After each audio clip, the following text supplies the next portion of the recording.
Warning! Today's story contains graphic descriptions of crime scenes, adult dialogue, and strong language. Viewer discretion is advised. These stories will never, ever make sense to me. Ever. Interesting. Suspish. Uh-oh. Suspish. You make good choices. You make good choices. You make good choices. I will now get into the story, okay?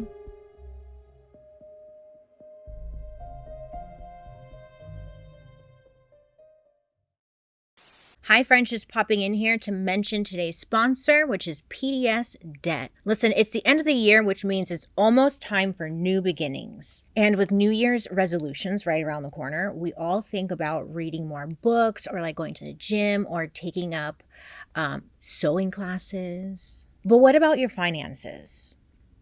Yeah, we don't want to think about that. If you struggle with debt, it can feel impossible to get a fresh start, and it's hard to know where to start. And that's where PDS Debt steps in to save the day. PDS Debt has customized options for anyone struggling with credit cards, personal loans, collections, or medical bills. They go beyond just the numbers and actually try to understand your situation and create a personalized plan just for you. And there's no minimum credit score. No shame, no judgment. With PDS Debt, they understand your specific scenario, and then they will help provide alternative solutions to help you becoming debt-free. They create a real path forward that helps you put money back where it belongs, in your pocket. PDS Debt has helped hundreds of thousands of people get out of debt, and throughout the years, I talked about my struggles with, I had some serious debt. It's not great. It's very stressful living in that life, ain't it? Yes. What I wish I had then was PDS Debt, because they come in with like an actual plan, not just like a scare tactic. So if you're ready for your fresh start in 2026, start right now. PDS Debt is ready to help you out big time in the new year. If I needed PDS Debt, it's what I'd use. Don't wait for debt to strike again. Break free in 30 seconds. Get your free personalized assessment and the best option for you at pdsdebt.com/Bailey. That's pdsdebt.com/Bailey. pdsdebt.com/Bailey. A big thank you to PDS Debt for sponsoring today's episode, but most of all, a big thank you to you guys, viewers like you, because without you, I wouldn't be here. Now, let's get into today's episode.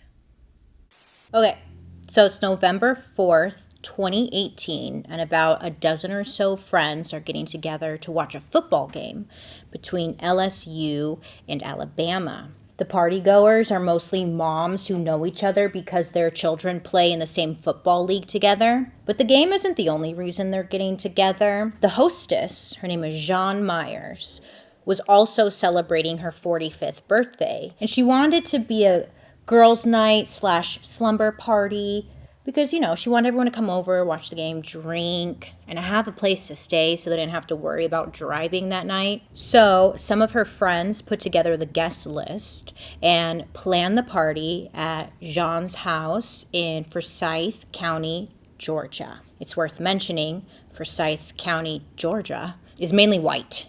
It's a white region with a very long history of racism.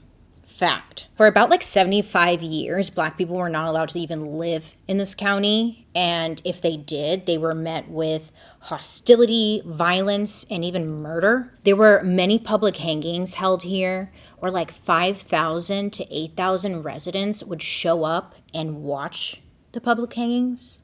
Mind you, the community was 10,000 people when this was going on. So you could say a lot of fucking people from the community showed up. According to the 2023 census, only 3.75% of the population there is Black. The vast majority of residents are mainly white. And just a couple of years ago, a man was not allowed to vote simply because he was wearing a Black Lives Matter shirt. And he caught it on video. It was just a fucking shit show. And then, even before this, many indigenous people were forced out of this area, which was their land, because white people had heard that there was gold there and wanted the land. So this was actually called the Trail of Tears. And if you want to know more, I did an episode of Dark History about it. It's all worth mentioning because ignorance and racism doesn't get washed away overnight. I'm hopeful you're aware of that. You know, most of the time, a lot of the time, it gets passed on from generation to generation. And it's probably not the ideal place to be if you're a person of color and need help from the people in charge. Like many of the local police throughout the years, and even in this case, had been caught or have been caught saying racist things. Some were fired, some were simply relocated, and it just sounds like a real shit show, you know? Just to give you some background here, I really could do like a whole episode of dark history on just this county. Honestly, I was like, holy shit, woo! But I'm giving you that background because it plays a lot with how this case was handled. Okay, well, Jean's party. Her party was going to be pretty tame. So in addition to watching the game, the plan was for the gals to play games like Card Against Humanity. You know, again, drink, eat, watch the game, hang out. Jean really didn't want anyone to drink and drive, so she told her guests to spend the night at her place. She had children, and for her party, they were away at their father's house, so she had plenty of spare rooms for her guests to sleep in. And she lived in like a pretty big house. It was like 3 stories and lots of rooms. Okay, so I'll try to describe what the house looks like. Sorry if it's confusing. But when you walk in the front door, to the right was like a formal dining area. And then if you walk down the hall, straight down the hall, it would open to like the living room area. And to the right of the living room area was the kitchen area with another seating place to like eat at. And then in the living room area, there was a back door which led you to the outside patio / balcony. And this balcony area was like 14 feet off the ground. There were stairs back there that led you down to the grassy backyard area. So on that lower level where the grass is at in the backyard, there's also a door. You could access the basement through that door. And this basement was like fully furnished, redone. It was like another entertainment room. And also where Jean's aunt was living. Her name is Madeline. Yes, Madeline or whatever. Her name was Madeline. So she was living there. And Madeline wasn't Jean's like biological aunt, just a close friend of the family who she referred to as her aunt, you know? So originally, like I said, girls' night. No guys were supposed to be there. Her boyfriend, Jose Barrera, made plans with his guy friends to go out that night. So, you know, they wouldn't like cramp the girls' night at all, right? So the guys decided to like meet up at Jean's place first. And then they were going to take off, get out of their way. So as Jean's friends are arriving for her birthday party, so were a couple of the dudes. I don't know how long Jean and her boyfriend had been dating at this time, but I will say, you know, Jean was turning 45 and her boyfriend Jose was 27. I mean, usually when it's the other way around, like the man is 20 years older, everyone was like, oh my God, ew. So I thought I'd mention it. Be fair. So once the guys had arrived, it was said that they were, quote, not feeling too hot, like the flu was going around or something. So they decided to just stay in at Jean's house, and they decided like, okay, let's just hang out in the basement area where Madeline lived and keep separate from the girls' party upstairs. That way we're out of their way like they wanted, because they wanted to watch the game as well. They're doing their things, right? Whatever. During halftime, the guys decide to come upstairs to get some food. And before you know it, these guys are part of the party. So in total, there are about 10 people at the party. That's not counting Jean and Jose, the boyfriend. So 12. 12 people in total. Now, I wasn't sure if I should mention everyone at the party because it could get really confusing. But I'll drop names as I go. But it's worth spotlighting 2 people who become important. Or who are important, first of all. We have Jean's good friend and a guest at the party. Her name is Bridget Fuller. And then there's Miss TAMLA HORSFORD. The story is about TAMLA. So it was said that TAMLA was not particularly close to Jean. Like, she knew Jean because they both had sons who played in the same football league. and they had met and bonded during practices and games.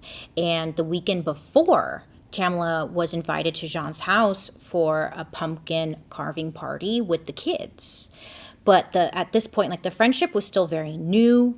So I guess you could say, like, this sleepover / birthday party was kind of like a step forward in their friendship. Tamla, who also went by Tam, was an extremely busy mother of 5 kids, 4 of them being young boys, okay? She had her hands full. Tam was born in St. Vincent and the Grenadines in 1978, up until her parents had moved, or her whole family had moved to the Bronx in 1989. Tamla then met her husband in Florida at some point, and her husband had a daughter from a previous relationship, but the 2 of them would go on to have 5 sons together. Yeah, 5 boys. Oh, poor thing. Her youngest was only 4 years old, where, like, her oldest was 15.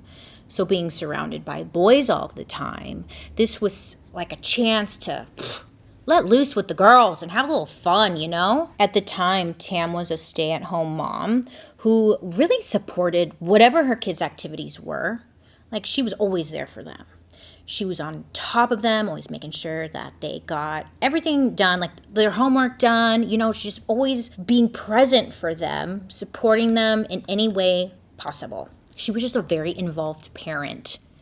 Love to see it, right? Beyond that, Tam's friends would say that she was fiercely loyal, the sort of person who would stand up for you, have your back, or be there for you, like, for whatever you needed.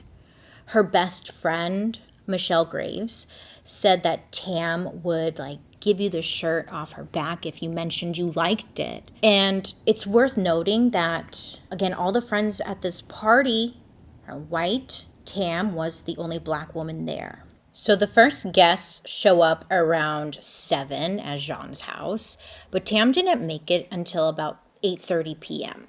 And Tam tells the group that she was behind because she was making dinner for her family, and then she needed to make a pit stop before arriving. But Tam makes it to the house. When she gets there, she sets her overnight bag, like, right behind the living room couch, and is, like, the first one to get into her pajamas. Tamla puts on, like, these cute white onesie pajamas that have dog prints all over them. It even has, like, a hood with ears attached to the hood.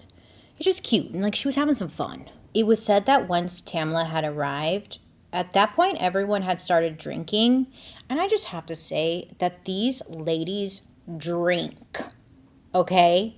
There was some interviews I was listening to where they were talking about putting vodka in their cups at the children's, like, football games and stuff. And I was like, what the fuck are you guys doing? But, like, they loved alcohol so much, these ladies. Oh, it was just, I don't know. So they like to drink, okay? So they had already started drinking by the time Tamla had gotten here. So when she first gets there, I guess there's alcohol out. So she poured herself a shot of Fireball, you know, takes it. And then she pulls out a bottle of tequila that she brought. She had gotten it from Mexico on, like, a recent trip. And it was her birthday gift to Jean. She's like, here you go, happy birthday, you know, whatever. So Jean, when she gets a tequila bottle, she, like, announces to everyone who's listening, like, that she doesn't like tequila. She's like, I don't like tequila. And then she actually went on to say that the smell of the tequila made her throw up in her mouth a little. Tamla then tells Jean, like, no, you don't understand. It's actually really good. Like, you have to try it. This is different. It's not like the normal tequila you try. But once again, Jean just denies. She's like, no, thank you. I don't want it. And then passes it around, like, to see if anybody else wants the tequila. And everyone is, like, smelling it. They're like, ew, how does anyone drink this? Ew, oh my God. And it was just, I was just like, oh my God, these people are so fucking rude. It was a gift, bitch. Shut the fuck up. You say thank you, and then you set it down. These are grown-ass women. They know better. And they're from the South. So I was like, where's the Southern hospitality, huh? So yeah, nice friends, aren't they? So Jean tells Tamla, like, this is all yours. You can have it. And Tamla is like, I'm going to drink it because I don't want it to go to waste. That was her drink of choice that night. It was said that TAMLA was like mixing the tequila with Mountain Dew. That's how she's drinking it. And according to the other guests, she was really the only person who touched the tequila all night. There were later police interviews where 2 other guests said they tried a bit of the tequila, but that for the most part, TAMLA was the one drinking the tequila. So during the party, it was said that occasionally TAMLA would go out on that patio deck area outside the living room and like have a cigarette. And one of the other party guests and one of Jean's good friends, Bridget, said that either she would go outside with her to smoke or like someone else would go out with her to smoke. Like she was never left alone out there to smoke by herself. Again, at some point during the night, like the timeline is very unclear here. Everybody that got interviewed literally gives different timelines, things that happened. But what we do know is that at some point, TAMLA like pulls out a little bit of weed she had brought and she rolled a blunt, sat on the back patio with the aunt Madeline, and the 2 of them sat back there for a bit, smoked, you know, whatever. And then Jean came outside a little upset because her boyfriend Jose, he worked as a pretrial release services officer with Forsyth County Superior Court. And she was upset, like, he can get in trouble for being around controlled substances. So she asked TAMLA and Madeline to, like, please not smoke. I think she said it a little bit more aggressively, but it was said in return that, like, TAMLA was very apologetic and completely understood. And she was like, oh my God, I'm so sorry. Like, I wasn't even thinking, you know? And then she put it out and like didn't bring the weed out again. In the police interview that Jean had with the police, she said she went out on the back deck thing and was like, oh my God, Tam, you're like the female Bob Marley.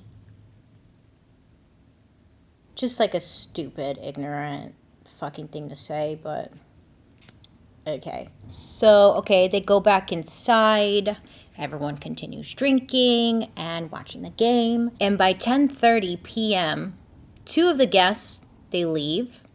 But by the sounds of it, they really didn't even plan on staying for the slumber party or anything. Like they had childcare or pet care needs.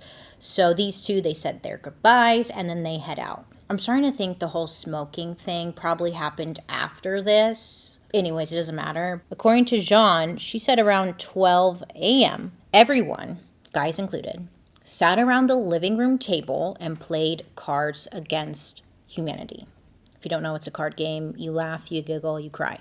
It's funny. And that the game had continued for like about an hour, right up until the whole game kind of stops because TAMLA takes a FaceTime call from her husband and kids. And one of the other attendees films this situation on their phone. And in this 14-second clip, you can hear people like cheerfully encouraging TAMLA to wrap up the call and take her turn. And others seem just like legit frustrated with her. They're shouting like, is she gonna read it? Let me know. Yeah, let me know She gonna read it? Alright, read a black card, girl. And it's like, calm your tits. It's a freaking game. Relax. The time is unclear when this part has taken place. It might have been before the Cards of Humanity started, which would actually make sense because there's like that gap. But at some point, again, there were a few of them on the back patio area trying to get the fire pit lit, but it wasn't lighting. Yeah, this back patio area was pretty big and like they had a lot of outdoor furniture back there, like a little hangout spot and a fire pit. So they're trying to get it lit because it's cold that night and they thought it'd be fun to have a little fire, but nothing's happening. According to Jean, she said that TAMLA stepped in and tried to switch out the propane tank. Like she was trying to help, right? But Jean, just sounds like I'm saying John. Jean, at one point, she's like, I could smell gas. So I was like, nope, and went back inside. I guess they couldn't get the fire pit lit and eventually like gave up on that idea. So, you know, the night is coming to an end. People are cleaning up and getting ready for bed. Jean said that Tamla wanted to stay up. She wanted everyone to stay up. That she was very social and kept wanting to just hang. Tamla was like, I never get time with the girls, you know, let's stay up, let's live a little, let's have some fun. And like, on top of that, she was drinking Mountain Dew. So that kind of like makes sense, right? Like, Mountain Dew gives you energy. But Jean was like, I wake up. Sorry, I keep doing these accents because they just get me. Gotta drop it. Drop it. Jean was like, I get up at 5:30 in the morning. You know, like, I can't stay up. I'm dead. And at some point, Tam tells Jean and one of the other guests, Stacy and her husband Tom, two of the other guests, I should say, Stacy and her husband Tom, she told them that she was thinking about going home, you know? She's like, I just want to go home, I think. And Jean said, like, no. And then the other two chimed in saying, absolutely not. Like, promise us you won't drive, because she had been drinking a lot. Like, she made a big dent in the bottle of tequila. They're like, hell no, you're not driving. They didn't want her out there being stupid. In a later interview, Jean would say it was actually kind of confusing for her because Tam didn't appear drunk at all. She was like her same old happy self, hugging people, having a conversation, clear and straight. Like, she wasn't on her ass like you would expect someone who was like really drank a lot would be, you know? So she almost was like, maybe I should say yes to let her go because she doesn't seem drunk. But they asked her to not drive and just to stay. And that Tamla, you know, respected what they said. Please don't drive home. And she was like, okay, I won't. But while everyone is brushing their teeth, laying down, going to sleep, Tam stays in the kitchen area with the girl Bridget and has a bowl of gumbo. While they're in the kitchen or just downstairs at some point, Bridget calls her husband to come and pick her up. I guess she had had enough with one of the friends that was there. Her name was Jen, and I'll talk about it later. But Bridget was annoyed with this Jen lady, and she's like, I just want to go home. But Tam would say at this point, she was very affectionate, giving Bridget a hug and kiss. And when it was time for her to leave, Bridget said that Tam walked her to the front door, hugged her, and said goodbye. But Bridget's husband, though, he would say that when Bridget came to the door, Tam was not with her. He was pretty insistent about this. Tam wasn't there. It was just Bridget. Okay, so the next morning, well, it's about 4 in the morning, and one of the ladies that slept over got up and left because she had to go to work, you know? And then following that, it's everybody else from the party seemed to trickle out. But at this time, it was said, when they were leaving, none of them saw or interacted with Tam. So about 8:45 a.m., according to Madeline, the aunt who lives in the basement, she gets up and starts her morning routine. She was in her kitchen area in the basement, standing, making her coffee. And as a habit, she looks out the door window to see, what kind of day is it today? Is it raining out? Whatever. And that's when she noticed Tam in the backyard laying face down on the grass. Now, she said she knew it was her because of the pajamas she was wearing. And she was thinking, this is so weird. Why is she laying on the grass? So according to her, she runs up to Jean and Jose's bedroom. She knocks on the door. And I guess nobody hears her at first. So she runs back downstairs to the basement to look out the window again, thinking that maybe Tam had gotten up and moved. You know, maybe she was meditating. But instead, when she looked, she was still in the same position. So she ran back upstairs and knocked on the couple's door again. Someone said, come in. And Madeline said, right away. I need to talk to Jose. Jean said, based off her voice and her face, she could tell that something was seriously wrong. And that's when Madeline said, this is a quote, your friend from the islands is in the backyard laying on the grass. Okay, all right. Okay, so Jose pulled on his shorts, went downstairs, telling Jean to grab her phone. That's when they go outside down those stairs and they find Tam, according to Jean, laying face down on the grass, almost like she had just face planted. Her toes were perfectly pointed towards the house. Her legs were like together, perfectly pointed. And her hands were down by her side, palms facing up. Jean said she remembers this because like the image was burned into her head because of like how surreal the whole situation was. So Jean immediately calls 911. The 911 call is placed at 8:59 a.m., which is 15 minutes after Madeline first found Tam. There are some theories as to what happened from from when Madeline finds her to like when the 911 call happens. But honestly, if she was running up and down those stairs, I'd believe it. I'm going to mention that part towards the end, the theories, so we don't like get everything confused. Let me get this thick liner on. I'll be right back. I knew today, I was like, I want a thick black liner look. So that's what I went for. So Jean is the one who makes the initial 911 call. And instantly, she asks for police and ambulance. Then Jean tells the dispatcher what happened that night. You know, the rundown. She had people over, they were drinking, most of them went to bed. One of them stayed up on the balcony to smoke. She was drinking. They came outside to see her laying face down. Then she said, quote, I guess it looks like she fell off the balcony. Do you like my accent? I don't know why I'm like gripping this like a child. She jumped off the balcony, but she goes on to say like she's stiff. The dispatcher asked, is she breathing? But Jean said she didn't know because Tam was face down. Now this in itself is odd, right? Because if this is your friend and they are laying face down in the backyard and appear to like maybe be hurt or something, wouldn't your first instinct to like flip them over, maybe like slap their face a little and be like, wake up, like, are you okay? Are you okay? But nothing.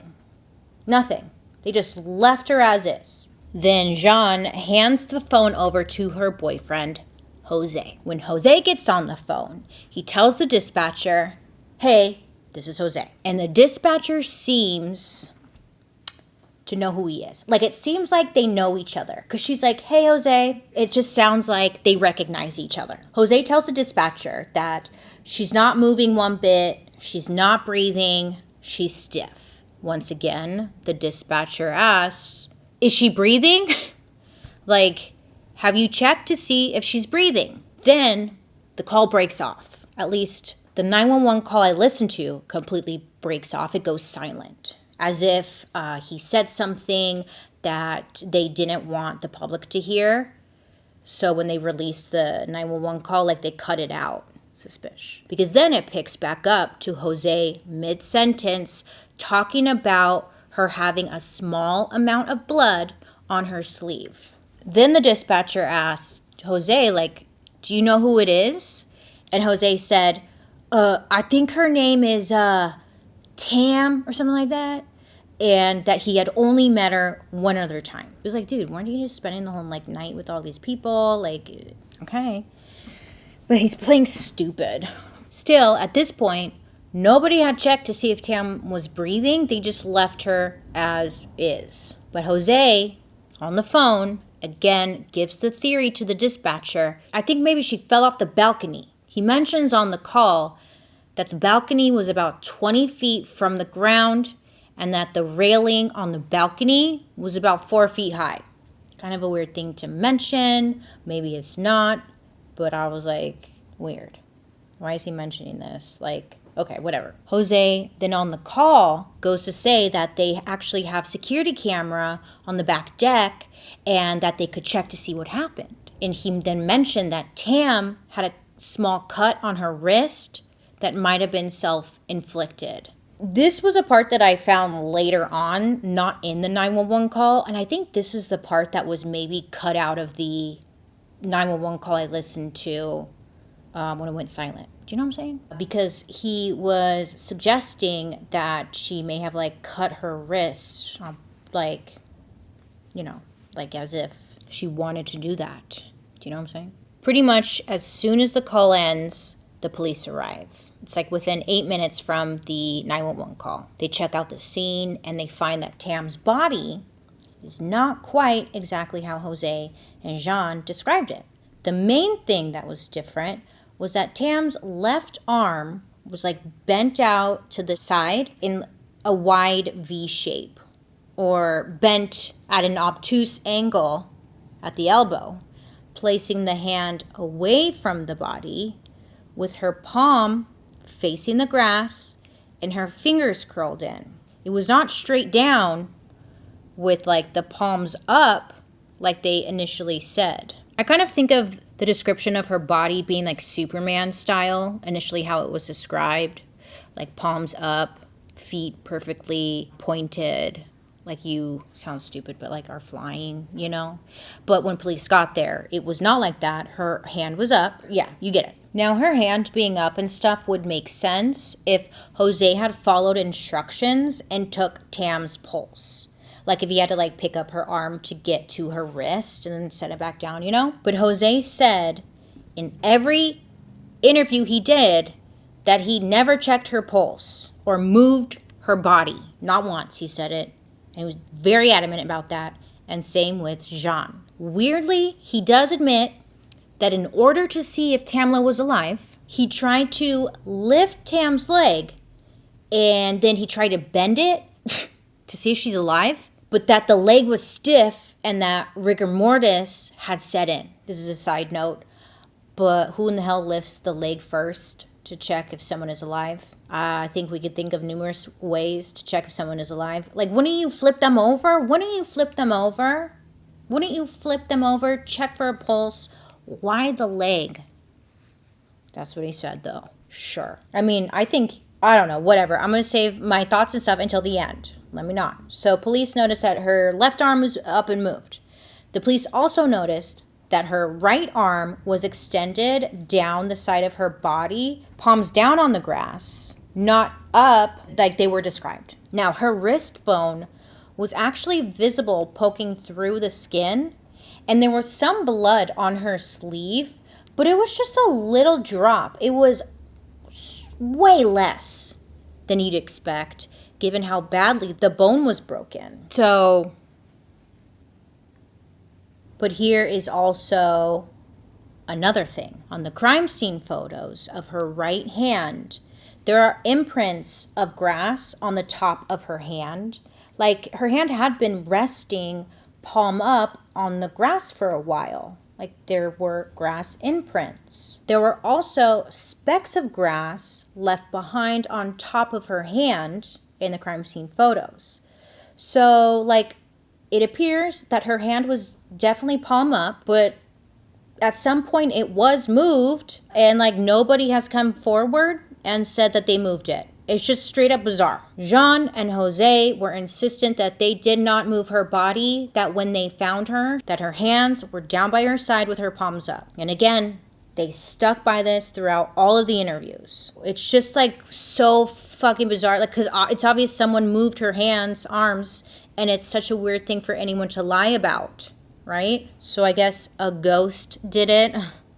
Okay. Now, at this time, there were no other obvious injuries. Okay, another odd thing was that no ambulance ever showed up to the scene. On the 911 call, you know, at the very beginning, Jean was like, I need an ambulance and police, gave the address, blah, blah, blah. And usually, the ambulance will show up like around the same time as police. They're very quick, but they never did. And it was said at some point the police called off the emergency medical services and told them that they were not needed. But it's very unclear when this conversation happened, but it must have happened very quickly. And this also has drawn a lot of criticism. Like, it looked like Jean, Jose, and the police were not interested in getting Tamla potentially life-saving help in a timely manner. Right? It just seemed like that there was a huge lack of urgency. They literally left her lying face down on the grass. So police declared TAMLA dead, and they arranged to have her body transported to the coroner's office. Never an attempt to resuscitate her or roll her fucking over or something, right? What the fuck? Well, there's lots of odd things throughout this case, and you will notice. So, another thing, there were officers on the scene who were also personal friends with Jose. One of them even talks about it at the crime scene, and his comments were recorded on his body cam. He says, quote, "I know Jose very well. I've worked with him for quite a while." And quote. Another officer's wife had worked for the same company as one of Jean's friends who was at the party. This friend had come back this morning to give a statement, and she was like worried that she was going to be late for work, and the officer joked about how she would be fine if she was late because he would be able to smooth everything out with his wife, or through his wife, I should say. They all seem to be very friendly with each other, have each other's back, like the police officers Jose. Okay. Police jump right into treating Jean's house like a potential crime scene, but honestly, not really. They go inside the house, they use the crime scene tape to block off the living room, and they note Tam's overnight bag behind the living room couch with her jacket placed on top of it. And it seems that's the only thing they got, or they noted, at the crime scene. They're like, "Great police work, everyone, high five, we got it." Yeah. It's like, all right. Well, the police do want to talk to witnesses, everyone who was at the party. So they asked Jean to call everyone. And they ask her to tell them, to come back and give a statement. They also tell Jean not to tell anyone the real reason they need to talk to the police. They don't want Jean to influence anyone. In other words, don't tell anyone Tamla's dead. So she just tells the other women that Tam was in a bad accident that they're dealing with, and that's about it. And everyone does return to the house to give a statement. During the investigation, they asked Jean about the security cameras to see if they could get the footage, right? It was on the back patio. Great, let's get it. But surprise, surprise, Jean told them that her security camera batteries were dead. Oh, what a bummer. That always seems to happen, doesn't it? But you know what she did have? She was able to provide the police with her security system notifications. I'll tell you what that is. Here I go. At Jean's house, she has those sensors on all of her doors that would note which door opened at what time. And then it would send a notification to Jean's phone. Back door opened at 12 p.m. Back door closed at 12:01. That. So Jean was like, I have this. And instead of sharing or getting all of the details, she just shares a screenshot of the notifications from her phone. But that screenshot started at 1:40 a.m., so there's no record of anything before that. But police thought, this is great, this is enough. So I'll tell you, here's what the screenshot said. Garage door opened at 1:40 a.m., never closed after that. Side note, garage door meaning the door from the house to the garage, not the physical car garage part that opens, the one in the house, okay? Front door opened at 1:47 a.m., closed 1:47 a.m. This was explained as one of the guests, Bridget, leaving that night. Back door opened 1:49 a.m., closed 1:50 a.m. Jean said that this must have been Tamla stepping outside for a smoke before heading to bed. Back door opened at 1:57 a.m., doesn't close after that. Jean said that maybe this was Tam again, and maybe she didn't close the door behind her. Then nothing, no doors go off, nothing, everyone's sleeping, until the next morning, front door opened at 4:10 a.m. This was explained as one of the guests leaving early for work. And then that was it. That was all Jean gave to the police. We'll circle back because I built a timeline off of this. as to what I think happened. Police leave for the day, whatever. So a few days later, investigators, they come back over to Jean's house for, to ask more questions. When they get there, she's there with some gifts. It was Dunkin' Donuts gift cards that she had picked up for the officers. Now there's a recording of this police interview. And in the beginning, he says something along the lines of like, thank you for the gift cards, but we can't accept them because it would look bad if we did. And Jean is kind of like, oh, okay. When this police interview became public, obviously this whole Dunkin' Donuts thing did not look good, right? Jean didn't help the situation because she went to Facebook and she posted a photo of her and two friends wearing face masks with the Dunkin' Donuts logo printed on the front of the mask. Her and her three friends. Facebook. The caption said, oh, I look scary. That's not what the caption said. Sorry. The caption said, the best masks ever. If you know, you know. Girl, what are you doing? Come on, get it together. What are you doing? What are you doing? Jean was like in all of her interviews, she's like, I'm innocent. I didn't do anything. And she was so upset, whatever. And then she posts stuff like this. And it's like, what are you doing? What are you doing? What are you fucking doing? You want people to think that you're innocent? You don't fucking do that. Dumbass. So, now what? I know. So if that wasn't bad enough, all these officers report to a new sheriff in town. I'm a new sheriff in town. His name was Ron Freeman. So Ron, before he took this position, he got fired for mishandling a case against another officer. And this other officer had been accused of being racist as hell. Basically, one of Ron's officers, a guy named Chris Shelton, said some racist stuff online. I also, in person. Oh, I shouldn't have done that. I breathed in all that. Chris got fired for this. Then afterward, Sheriff Ron went into Chris's personnel records and tampered with them. Nay, you can't do that. So Ron got fired.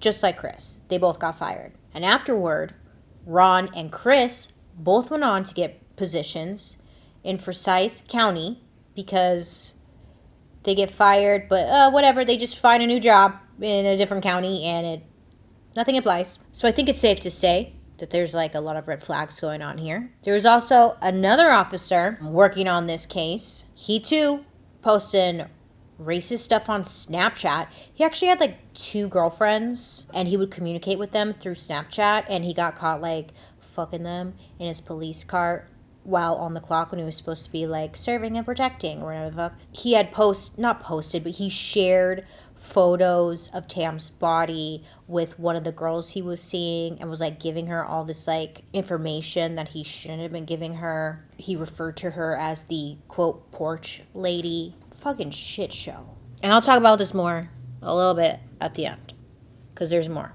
Another thing that was alarming was that police never requested data from any of Jean's friends' phones, like the people who were at the party. A bunch of people who were at the party said that they took photos and videos throughout the night. You'd think maybe they'd gather all this, check everyone's phones to see if anything weird was going on, but they didn't. Instead, they were mainly focused on witness testimonies only, and that backfired because pretty much all of them were inconsistent. So I'm not going to go through all of them, and I mainly focus on Bridget's statements because I think that bitch was involved. I'm just saying that now. That's my personal opinion. So Madeline, remember the aunt that lived downstairs? She gave a statement, right? Please come back and ask her for information again. And there were inconsistencies in her situation. Remember, Madeline was the aunt that lived in the basement who found Tamla's body first. She originally said she woke up, made her coffee, whatever, looked out the window, ran upstairs, that whole story. But then there was another version where Madeline said she woke up, she actually went outside to feel the weather. What kind of day is it today? That's when she saw Tam and said something like, hey. Then she ran back inside, washed her face because she thought she was saying things, and then she got on her knees and she prayed. Then she said she went upstairs, knocked on Jean and Jose's bedroom, and asked for Jose specifically. Then they go on to find Tam, etc., etc. Okay, so police interviews, right? We're still on police interviews. Don't worry, we're getting to everything. Probably like what happened to Tam. I'm going to tell you. Let's talk about Bridget, because Bridget is a very interesting person. I listened to her many interviews, and she is a talker. Bridget is allegedly a close friend to Jean and some of the other women who were at the party that night. In my personal opinion, I think these friends keep her around because she has the Xanax. Bridget, in her interviews, was very open about taking her Xanax.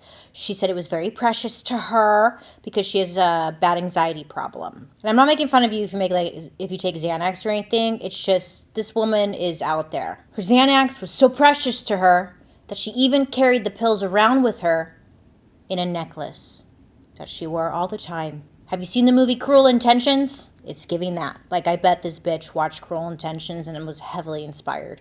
And if you see a picture of Bridget, she looks like she would be a fan of Cruel Intentions. You know what I'm saying? Like, whatever. But she wears a Xanax and a necklace. But there are rumors saying that she doesn't just take the Xanax herself.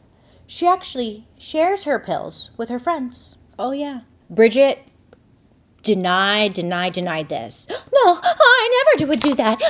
Like, she's a lot. So she denied. She does not share her Xanax. After the police do a little bit more digging, they uncover more and more evidence that Bridget had indeed been giving out Xanax that night of the party.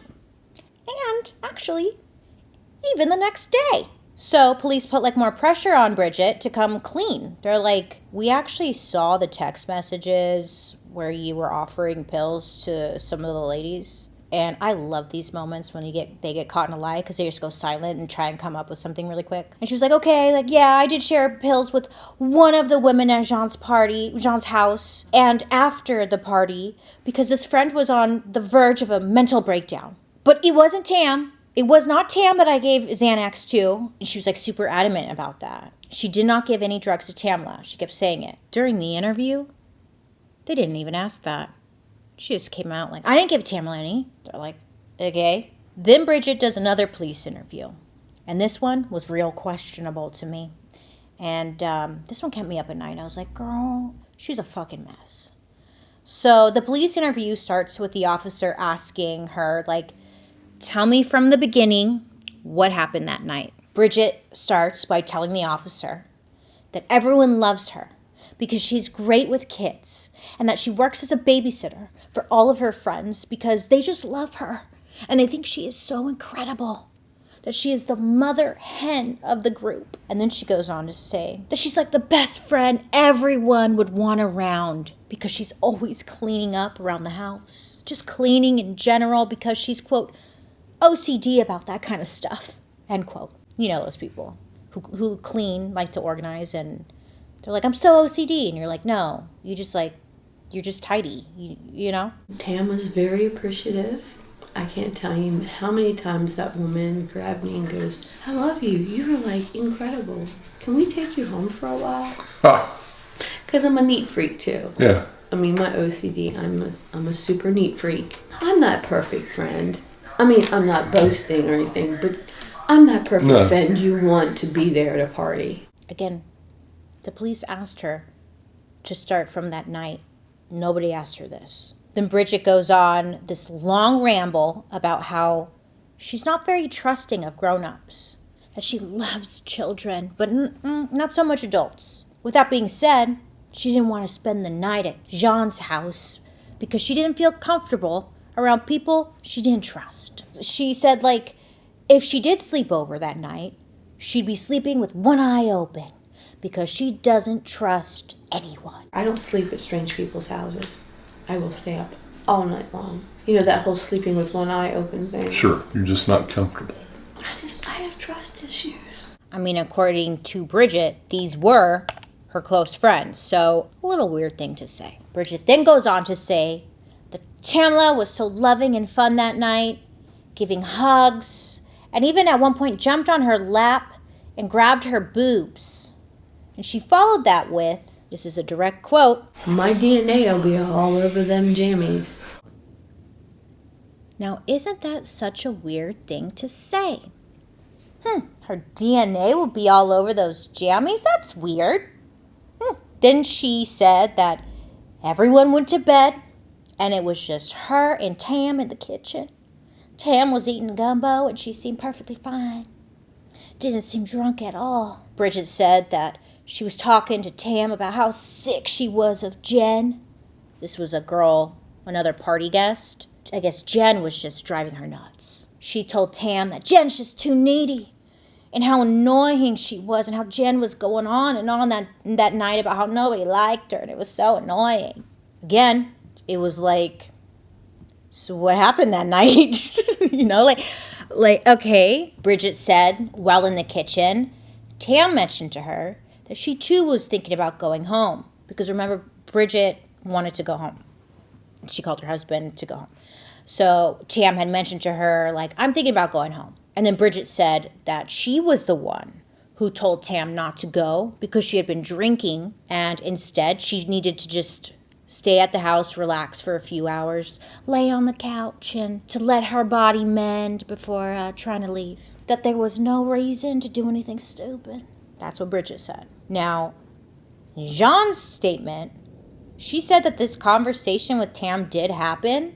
Don't drive. But Bridget wasn't there. Are you taking notes? Because I hope so.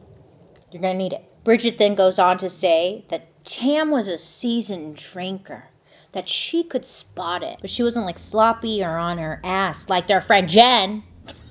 She talks about like Jen again, being super negative.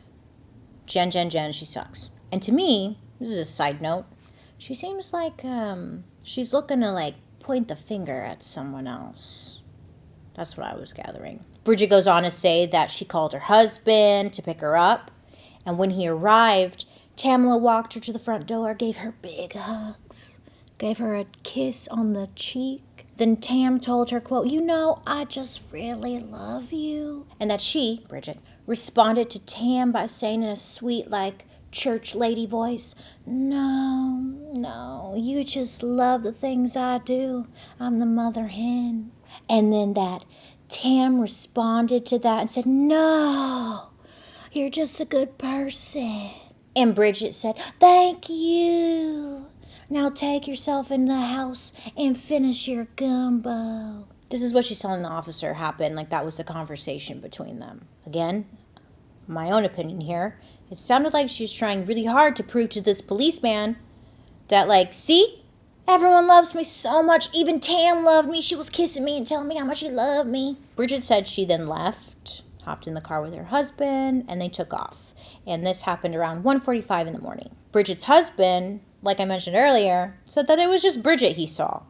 That Tam was not with her. Bridget swears. Bridget said in another interview that the Xanax she takes makes it impossible for her to lie. So she's not lying because the Xanax makes it impossible for her to lie.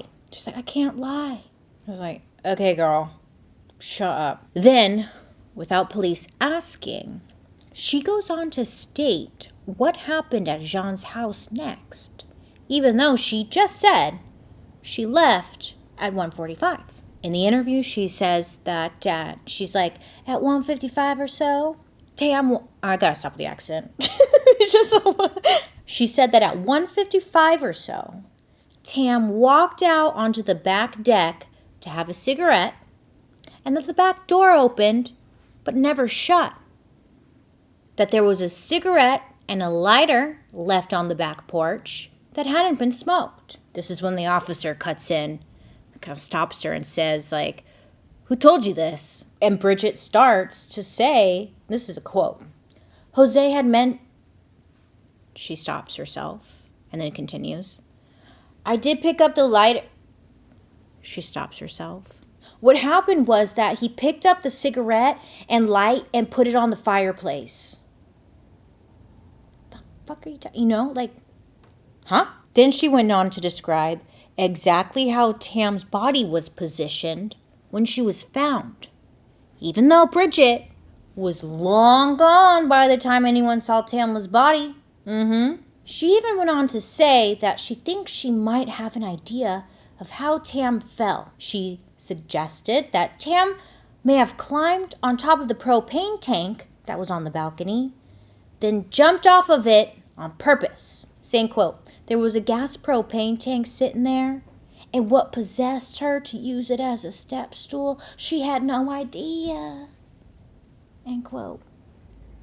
What? What are you talking about? What are you talking about? Now, this is the part that drove me nuts, because unfortunately, the officer who's questioning her stops her from perhaps incriminating herself and tells her, like, I need you to tell me what you did, not what you heard. What would have possessed her to use that as a step stool? I have no idea. Okay. Let me redirect you because I'm getting off topic. I need what you know, what you did, not what you heard. It's like, no. Let her keep going. She's obviously saying too much. Anyways, so he's like trying to get her back on track. Then she said to the investigator, referring to herself, quote, you're going to tell people I never want to talk to her again. She still doesn't have her story straight. Kind of being like jokey about it. And then she ended it with, quote, I will do my best to be as respectful as I can, but I damn sure am not gonna say I did something that I didn't do. I'm a pretty clean person outside of some speeding tickets. End quote. Huh? The officer who was interviewing her ends it at this point and does not ask further questions. He just cuts it off. In my personal opinion, when listening to this interview, Bridget sounded like she was on some of that, is there any? And like the police guy was just over it. Like he got what he needed and then he just got the hell out of there. And it's unfortunate because you heard what I just said.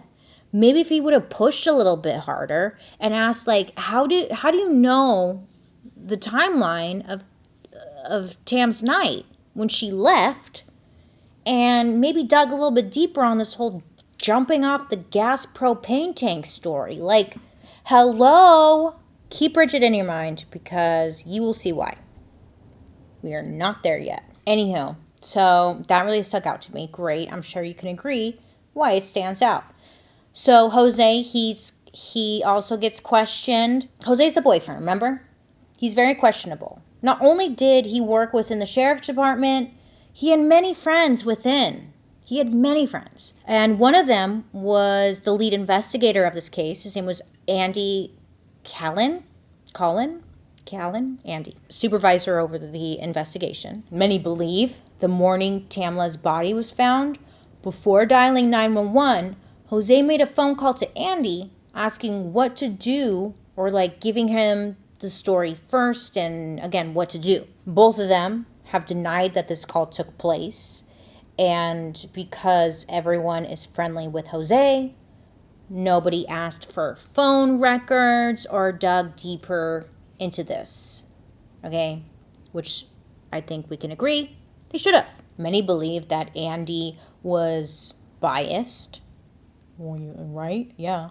And did not handle the case as he should have. I know. It's just like, what in the cover-up is happening? Well, in the interviews with Jose, he's very like matter of fact and doesn't have loose lips like some others. One of Tamla's friends, her name is Michelle Graves, she was pushing hard looking for answers as to like, what happened to my friend? She wanted answers. What happened? And this seemed to be upsetting Jose. So at work, he used his power to access the official police records of the investigation, which is not his job. And when he did that, he also looked up Michelle's personal information. Also, not his job. Like, he looked up her address and stuff. What he did with it, we don't know. But many of the people who were speaking out, asking for more answers surrounding Tamla's case, said that they were being harassed afterwards. So, of course, like, Jose didn't admit to any of this. He's just a big denier and kept his story straight the entire time. Like, he was good at that. And in my opinion, I feel like he was, because he works with law enforcement. Like, he knows how it goes. He would be the guy who would be able to, like, Keep the fucking story straight. Jose ended up getting caught for looking up the records as well as Michelle's information. And he did get fired for violating the law, which is great, but, you know, it doesn't give us answers, which fucking sucks. Personally, I think Jose was the ringleader. When neighbors were questioned after Tamla's death, some reported that same week as the party, everyone from the party was over at Jean and Jose's place like every day. Many believe they were all there because they were trying to all get their story straight. I believe that they were trying to get their story straight from Jose because, again, he works in law enforcement. If you're going to look for guidance on what to say and what to do, it would be the guy who works with the sheriff's department. You know? Also, when you think about it, he took charge of the 911 call. To me, it's him giving information to keep the story straight from the beginning. I mean, he would know how to keep things in line, in my opinion. Okay, so interviews, whatever. Autopsy. We haven't gotten to the autopsy. Get out your notepad. Okay, so Tam's official autopsy, which was done by, what are their names? The GBI. This is the one that the police had put out to the public, okay? And on this autopsy report, it said there were blunt force injuries of the head and neck. There was a faint superficial abrasion on the right side of the forehead. There was an abrasion on the left upper eyelid, an abrasion on the bridge of the nose, an abrasion on the right temple, another abrasion on the left side of the chin, a linear cut on the right side of her heart internally. Her right wrist was dislocated with a cut on the right wrist. There was a superficial cut on the inside of the left forearm, a cut on the tip of the left index finger, a cut on the right lower leg, another cut on the lower left leg. There was a transparent fluid coming from the nose and mouth, and in her stomach, she had 300 milliliters of partially digested food, period. That's that. But this got me thinking, specifically the food. Shouldn't this help them find a time of death? The food. Thinking of the JonBenet Ramsey case and the pineapple in her stomach, remember? It helped determine the time of death. So on her official death certificate, the time of death was listed as 10:45 a.m., but there's another section that says time of injury, and that is listed as 1:30 a.m. Time of injury means like a time where she occurred these injuries, but it's not necessarily like the time of death. From my understanding, that's what it means. I feel like if they could actually figure out her time of death, if they actually tried, this could potentially throw off everyone's timeline and really uncover some truths, right? But of course they didn't. Because why would they? So the toxicology. You ready? The toxicology report said that she had a high blood alcohol content, which was around 0.23 BAC, blood alcohol content. That she had THC in her system. And get this, Xanax was in her system. Interesting. Very interesting. They concluded that this death was an accident as a result from a fall consistent with the height of the deck and railing to the ground below. Now, another odd detail. Usually during a postmortem, the medical examiner will take a lot of photos as like evidence of like the scratches, the cuts, everything. They know everything. But this time around, of course they didn't. Only 5 photos were taken, and there was no explanation as to why this was. It just seemed that this was one more instance where nobody was taking Tamla's case seriously. Now, I know some of you are rolling your eyes like, but like, whatever, like, this is what they came up with. Like, what's the problem? I'm going to tell you. Hold on. Okay, so Tamla's family, obviously, haven't even touched on that. Completely shocked, devastated, heartbroken. I couldn't imagine. She had so many boys, and like, this was a major loss They said that she was not the sort of person to get messy drunk. She had a high tolerance for alcohol, and it was pretty unlikely that she had like gotten wasted on accident. I mean, to get this drunk, she would have to be knocking back shot after shot, which was said she would never do at a party full of people that she didn't know very well. She's an adult, right? Like, this is something immature kids do. Get sloppy drunk, whatever. Her family would say that Tamla felt uncomfortable getting drunk around people she did not know that well. She also did not take pills for fun. She was not one to like take pills. She didn't have a prescription of Xanax, so it's not like it was hers. So no one could explain why she would have Xanax in her system. And the family was asking questions, as they should, because none of this was making sense to them. She jumped from a balcony? What? Her family insists that there was something more to the story. They believe that there was foul play, and they demanded a second autopsy be done. And guess what? They got a second autopsy done, and this one had different results that contradicted the sheriff's department's findings. So the family had the second autopsy performed, and here is what they came up with. Take notes again. There was no evidence of significant traumatic injuries to the skull bones, base of the skull, or the cervical vertebrae. The things that would appear if you jumped from a fucking balcony. Her wrist wasn't dislocated like originally stated.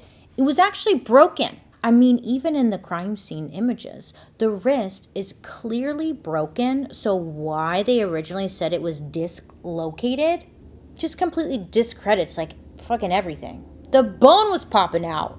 Multiple cuts on the left wrist, parallel linear cuts on the right upper arm. She also had an impacted nasal septal fracture.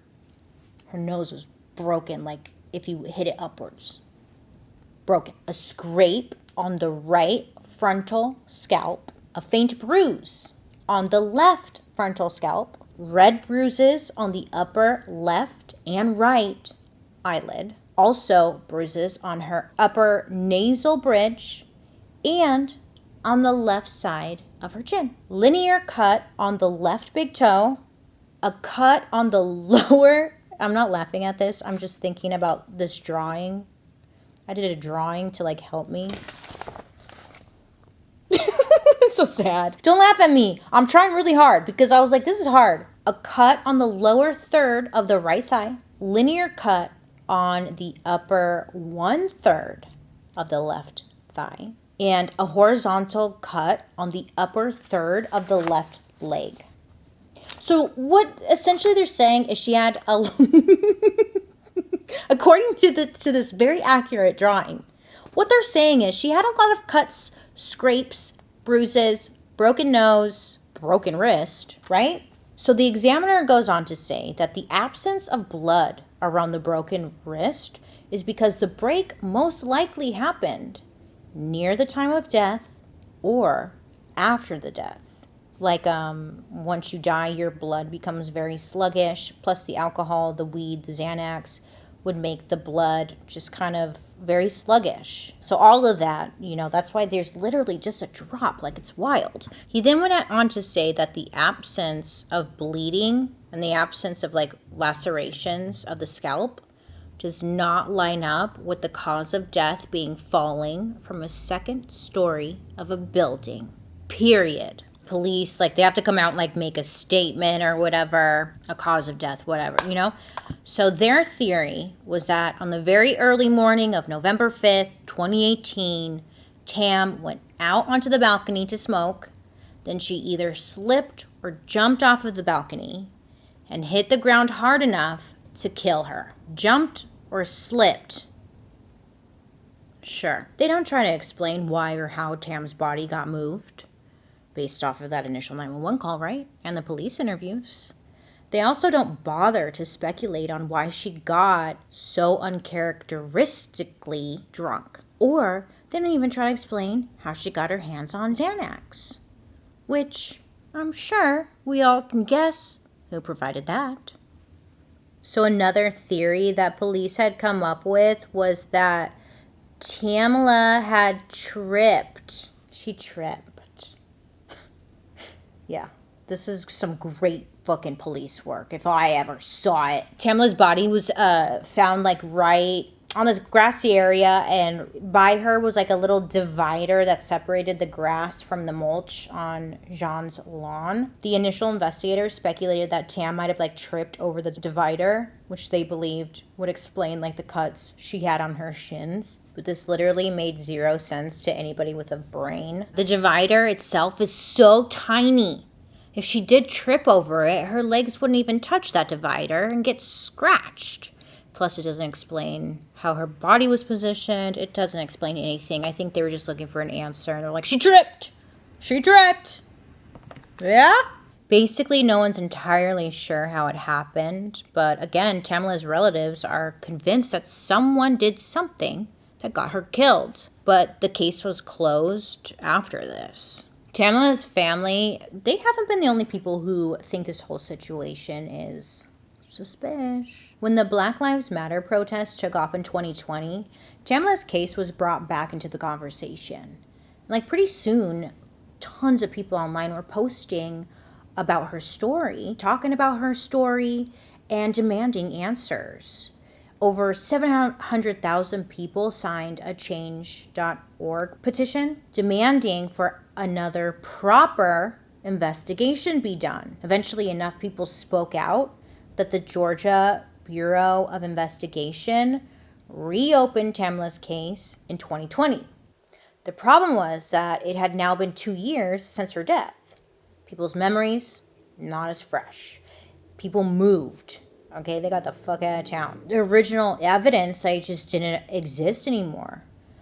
I mean, most notably, they were like, there's a lot of people from the party. They got new phones. Things had been deleted. Text, videos, photos were all now gone. They asked Jean for security footage and the door chimes that were recorded on her phone, but they were all gone as well. So just like not much to work with. So this time around, the GBI, they were canvassing Jean's neighborhood, trying to gather like new statements. Maybe someone just didn't have an opportunity to talk, so they're talking to the neighbors. And many of the neighbors, they believe that something happened that night. Some of them went on to say that like Jean and Jose were acting odd afterwards, that Jean seemed to be faking her emotions. They all thought, like all her neighbors thought something was up. The downside, they all thought something was up and no one had evidence of anything. It was all just thoughts and talk. There was one neighbor who said that Jean had told him that she checked her security cameras and found a clip of Tamla's fall on the night of the party. She went on to say that Tamla actually wasn't on the balcony, but she was on the ground level. Honestly, like, I call bullshit. I think you probably do too, because we're not idiots. But like John said her batteries were dead. They probably weren't, for all we know. But that footage, you know, is long gone. I personally think like she told this neighbor this so people in the area would stop questioning her. Jean had complained that she was sick of all the gossip in the area. It was a small town and she was being targeted, harassed. People thought she was a killer and she like was really frustrated of it. Oh, so sad. And I feel like she told the neighbor this just to like get this person off her back. You know what I'm saying? Like she was sick of people believing this. And she's like, no, actually I found the footage. She wasn't on the balcony. She was on the ground and she fell. Yeah, so all the stuff you heard is actually fake. I mean, I didn't even want to fancy this because it doesn't explain anything. Like Tam, if she fell on the ground level, it doesn't explain all the bruises and cuts. And let's say this was true. Why would Jean lie about the security footage? Like, when she found this footage of Tam, wouldn't she want to hand it over to prove her innocence? Like, oh, like this would be like, see, it wasn't me, you know? You wouldn't delete it would save that shit so hard and send and be like, look here. But she didn't, because I don't think it's true. Okay, but like none of these questions and answers were pressing enough for the GBI to think that this might have been a homicide. And the GBI released their findings, and once again, they concluded that Tam's death was an accident due to falling/jumping off the balcony. Again, still, many were left with unanswered questions, and to this day, Tamla's family is still demanding answers about how she really died. That's all they want. And to think that they're like not getting these answers because these friends, I don't even want to use the word friends, these stupid ass people are all covering their own asses is infuriating. The last set of findings were so dissatisfying.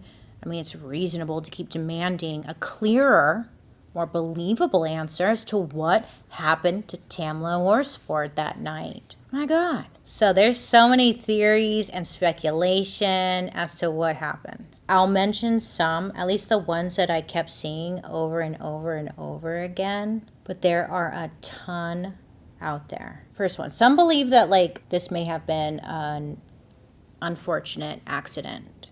Based off the toxicology report, she had a ton of alcohol in her system, as well as weed and Xanax. If that was the case, many think that she might have fallen from the balcony. If she was too drunk or stoned to react before she hit the grass, that could explain like why her arms were at her side and not breaking her fall. And this theory, I mean, it could be true. Who the fuck knows? I don't think so. And I'll tell you why I don't think so. Because it doesn't explain the scratches all over her body or the broken wrist. Also, if one falls over the balcony, let's just say she fell over the balcony, like you would flip forward over the balcony and not land face down in the grass. If you fell forward, you would either hit directly your head and like feet would be facing the fence, or if you jumped off of the balcony, your arms would be just more out, your head would probably be to the side and not fucking face down in the grass. Like falling off the balcony in that specific position she was in, like perfectly pointed toes towards the house, face down. It just doesn't make sense. And then if it were truly an accident, then why was everyone so weird afterwards and trying to keep their story straight? If there's nothing to lie about, you know, why be concerned with keeping anything straight? Just tell your truth, right? But someone was trying to control the narrative. I mean, I could be wrong. I'm not saying like I'm right. I'm just telling you what I was thinking. There's another theory out there that Jose, or maybe one of the other men at the house, came on to her at some point. Maybe she denied, and whoever it was, got angry with her because she denied. And when the autopsies were done, there were no defensive marks to be noted on her body, because the way that this whole case has been handled, could be why. Like, who even knows if anyone was looking for them? Some say that they didn't check under her fingernails to see if she fought back. And also, like, nobody knows if anyone at the party was checked for, like, scratches and wounds and, like, defensive wounds. In both autopsies, it was noted that her fingernails were checked and they were clean. But again, this case was obviously mishandled. So who the fuck knows, right? And many believe that Tamla was murdered. One motive has been proposed: racial animosity. The argument has been that Jean or one of her white friends objected to having a black woman in the friend group, so they instead got rid of her by either perhaps spiking her food, maybe her drink. The family did ask to have the tequila bottle tested for poison to see if someone messed with it or something, but it was never performed. Okay, can I tell you my theory? Okay, so I listened to many interviews. I read everything I could about this case. You know, I'm not a detective. I'm just a person on YouTube. Hi. So this is all just my personal opinion. But here's what I think. Bridget and Jose were in cahoots, maybe even Madeline. So I am basing this off of the timeline that we do have, which was the doors opening and stuff. Okay, so Bridget said that she left around 1:45 a.m. and said that TAMLA walked her to the door, blah, blah, blah, which would make investigators believe that TAMLA was alive at the time, right? But let's go with TAMLA's death certificate, where her time of injury was listed at 1:30 a.m. and also using those door sensors to give us a timeline. Again, that sensor evidence that was handed over started at 1:39 a.m. So we're not sure what happened or like what doors opened and closed before that, right?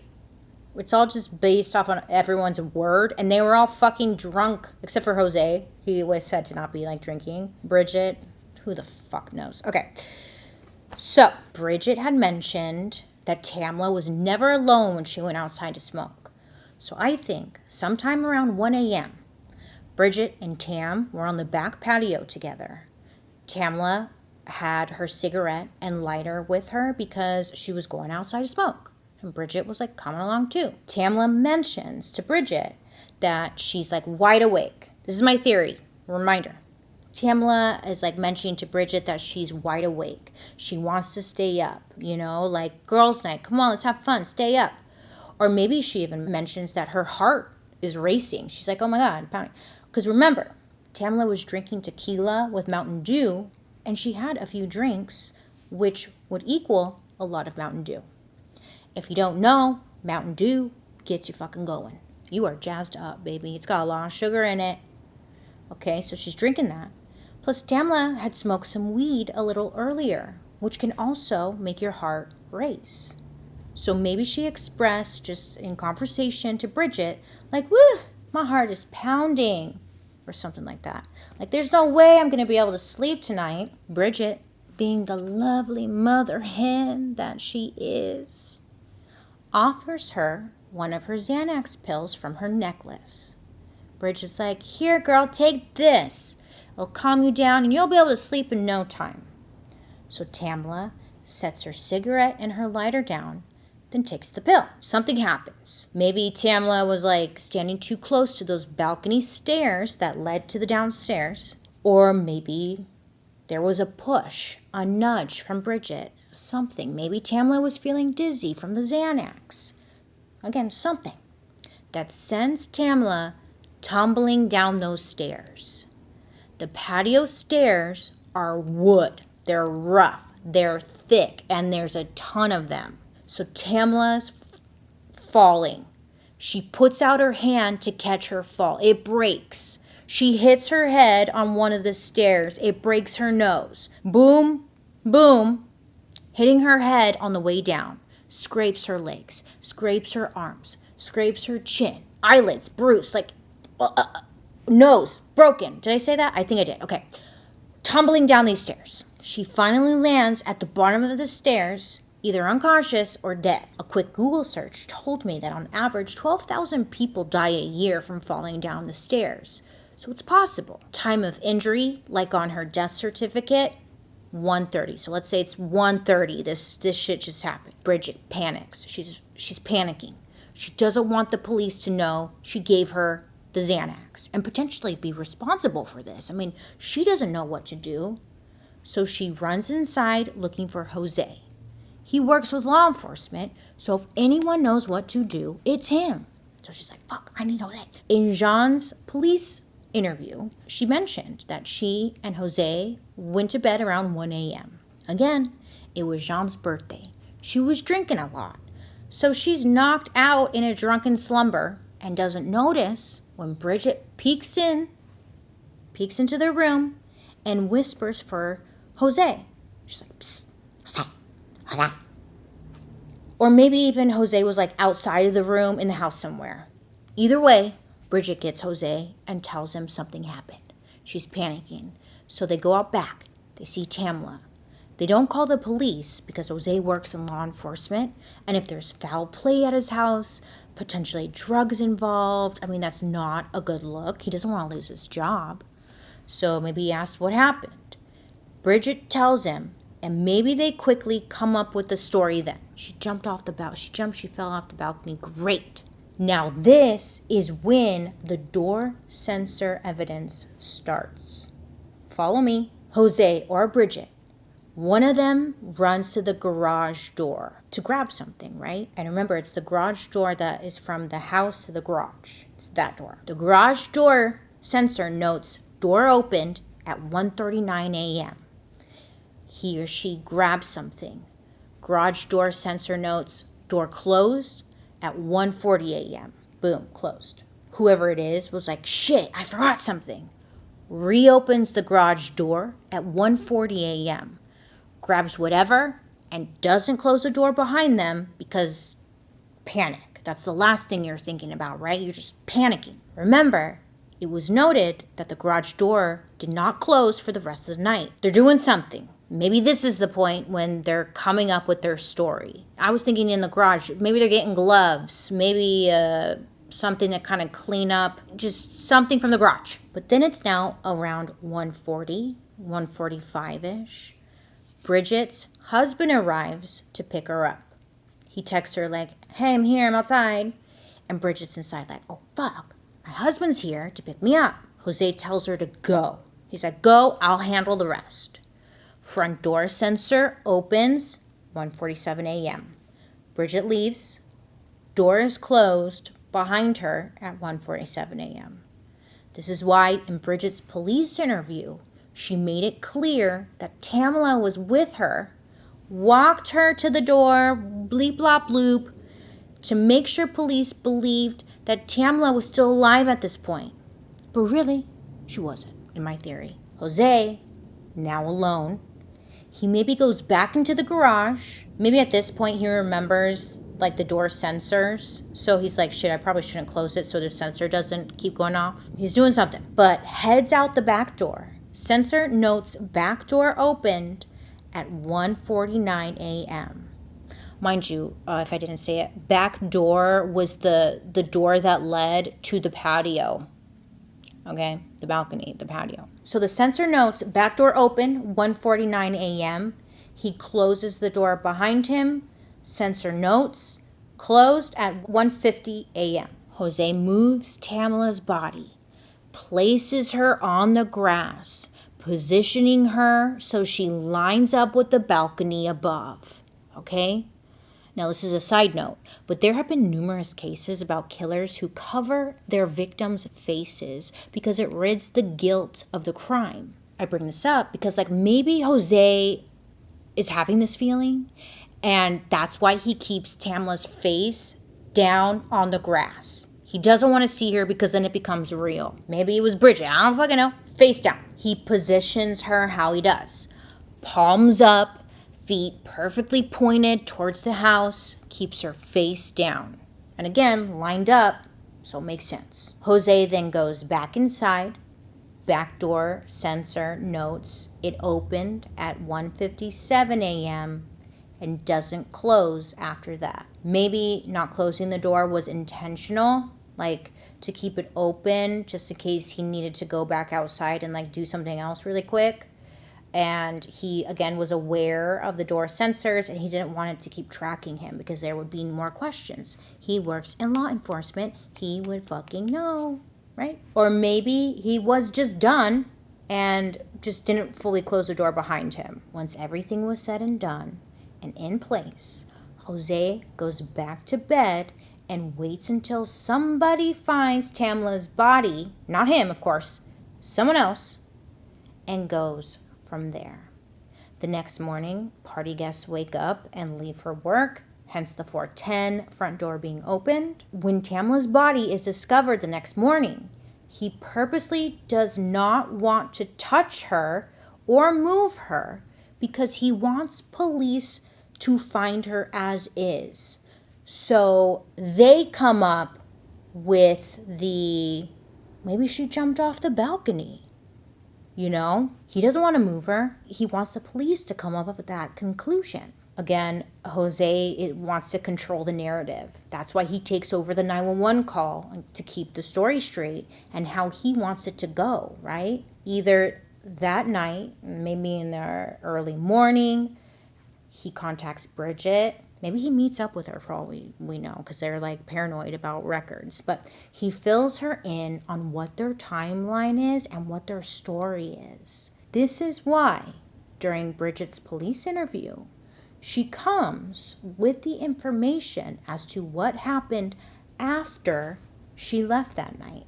This is why in Bridget's interview, she's got this majorly guilty conscience. She's painting herself as this really good person that Tamla loved. She's pointing the finger at someone else, like this bitch Jen. Okay, she's clearly like, wah. This is why she made sure to mention that, so my DNA is going to be all over them jammies. Yeah, it probably was, because you probably moved her or something, you know? I think a lot of people think Jean was involved. I mean, maybe she was, I don't know. But like, again, everyone was wasted that night. And I think they all wanted to come up or be on the same page. Was because Jose was like a part of the sheriff's department or whatever. And they were afraid. Maybe Jose, before Jean called 911, maybe Jose told her, like, don't move her body. Don't move her body. And that's why nobody moved the body. But that's the theory I was thinking makes the most sense, especially with her cuts everywhere, her falling down the stairs. I don't think, like, it might have been an accident or something, but, like, Bridget has such a guilty conscience. It just, you know, it just seems like she was there. And we know how she got the Xanax. I can tell you that much, Bridget. We know. She can deny all she wants, but she's a fucking idiot. So that was a theory I was thinking about as to what happened to Tamla Horsford. It would explain the cuts, the bruises on her body, the broken wrist, the scrapes, the broken nose. These steps are hard, steep, thick wooden stairs. Bridget knows. I don't know if you've ever fallen down some stairs, but I have. Luckily, my reaction when I fell down the stairs was to cover my face and like go limp. And bitch, I left like so scratched up and shit. I'm not saying like I know what it's like. I'm not saying that. It's just I think it's possible. It just with that time, I don't know. I just wanted to share because it's sitting heavy on my chest. I'm like, it's got to be those fucking stairs. And then obviously she was moved and placed. It was obvious. There's no way someone could just land like the way she did. She was placed like that. It's just a shame because whatever evidence was on Bridget's or Jose or Jean's or any of the friends' phones, like phone calls, texts, whatever evidence maybe was even on the balcony stairs, like broken pieces of wood or something, is probably long gone or it was cleaned up. But also, if they just tried to get Tamla's time of death based on the last time that she ate and the food that was left in her stomach, if they could get that time of death, it could unravel everyone's story. I don't know how it works. It might be too late now, but like that could unravel everyone's fucking story. But because Jose was friends with everyone within the sheriff's department, I mean, they didn't feel the need to do any of that or push harder for questions and answers and just push harder. Oh, that's just a theory, right? And there's so many out there. And a lot of people are like want answers because what the fuck happened? She did not just fall off of that balcony. Some people suggest that maybe they threw her off that balcony. And maybe, right? Maybe.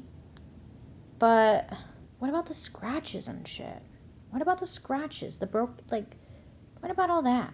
There is a change.org petition to get Tamla's case reopened again. There's actually a handful of them, and I was like confused which one is like probably the best one to sign. I'll link the one that I think is correct in the description box. I don't know if there's like a limit as to how many times they can open a case, but hopefully they can get answer for Tamla's family, right? And get whoever the fuck was responsible locked up. If you know what happened, if you got facts, come forward.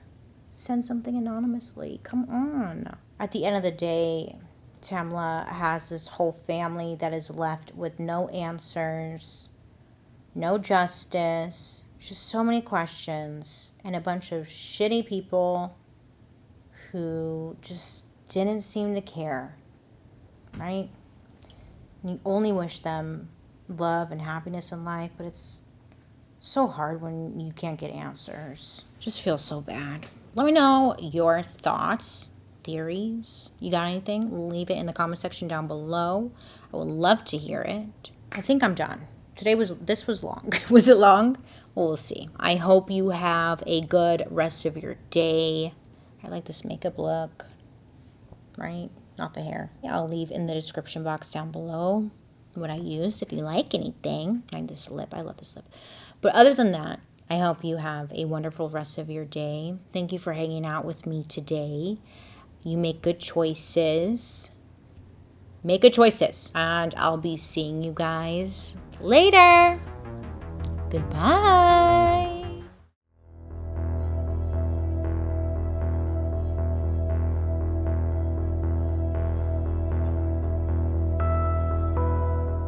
So the year's 2018. This story takes place in Delaware County, Iowa, in a small town named Irville. Now, Irville, Iowa is said to be a very rural. Oh my gosh, I can't say rural. Rural? Fuck me sideways. Okay, well, I'm done. You know, this is it. Anyway, so Irville has a population of around 800 people. So it's like a small town to say the least. Most of the people in this area, they make their living by farming or hog farming. And that is where Todd and Amy Mullis lived, and also where they owned and operated their family farm. So the Mullis farm was on a large piece of property. Like, it was big, okay? It's not like the little farm that you're thinking of. It was a big farm. They had 2 large hog barns, tons of farming equipment, and spent majority of their time maintaining and operating the farm. This was how they made their livelihood. It's how they took care of the family. Amy Mullis, she was 38 in 2018. She was said to be bubbly and outgoing and just really fun to be around. She enjoyed helping out around the farm. I mean, I'm pretty sure she did. And she loved being around people. That's what it was said. Todd was 43 at the time, and it was said that he was a very hard worker. He was a well-known, successful farmer in the area. He was a straight shooter type of guy. And then some neighbors would say that Todd had like a mean side to him. Another person said that he was scary. So Todd and Amy were married in 2004, and by 2018, they had 3 young kids. So in November of 2018, Todd, Amy, and their 13-year-old son, Tristan, were doing some work on the farm while the other 2 kids stayed inside of the house. Todd and Tristan, they went to work in one of the hog barns, which was pretty large. It's about the size of like a football field in length. And then Tristan said that he was setting up portable heaters inside the barn while Todd was setting up equipment to get water inside of the pens. Amy, who was inside, she came out and she was there to help clean the lights. She just had some kind of surgery done. It was never clear as to what surgery she had done exactly, but it was something minor. She was just kind of resting for a couple of days, and then this was the first day that she was able to get up and help around the farm. So while cleaning the lights inside of the barn,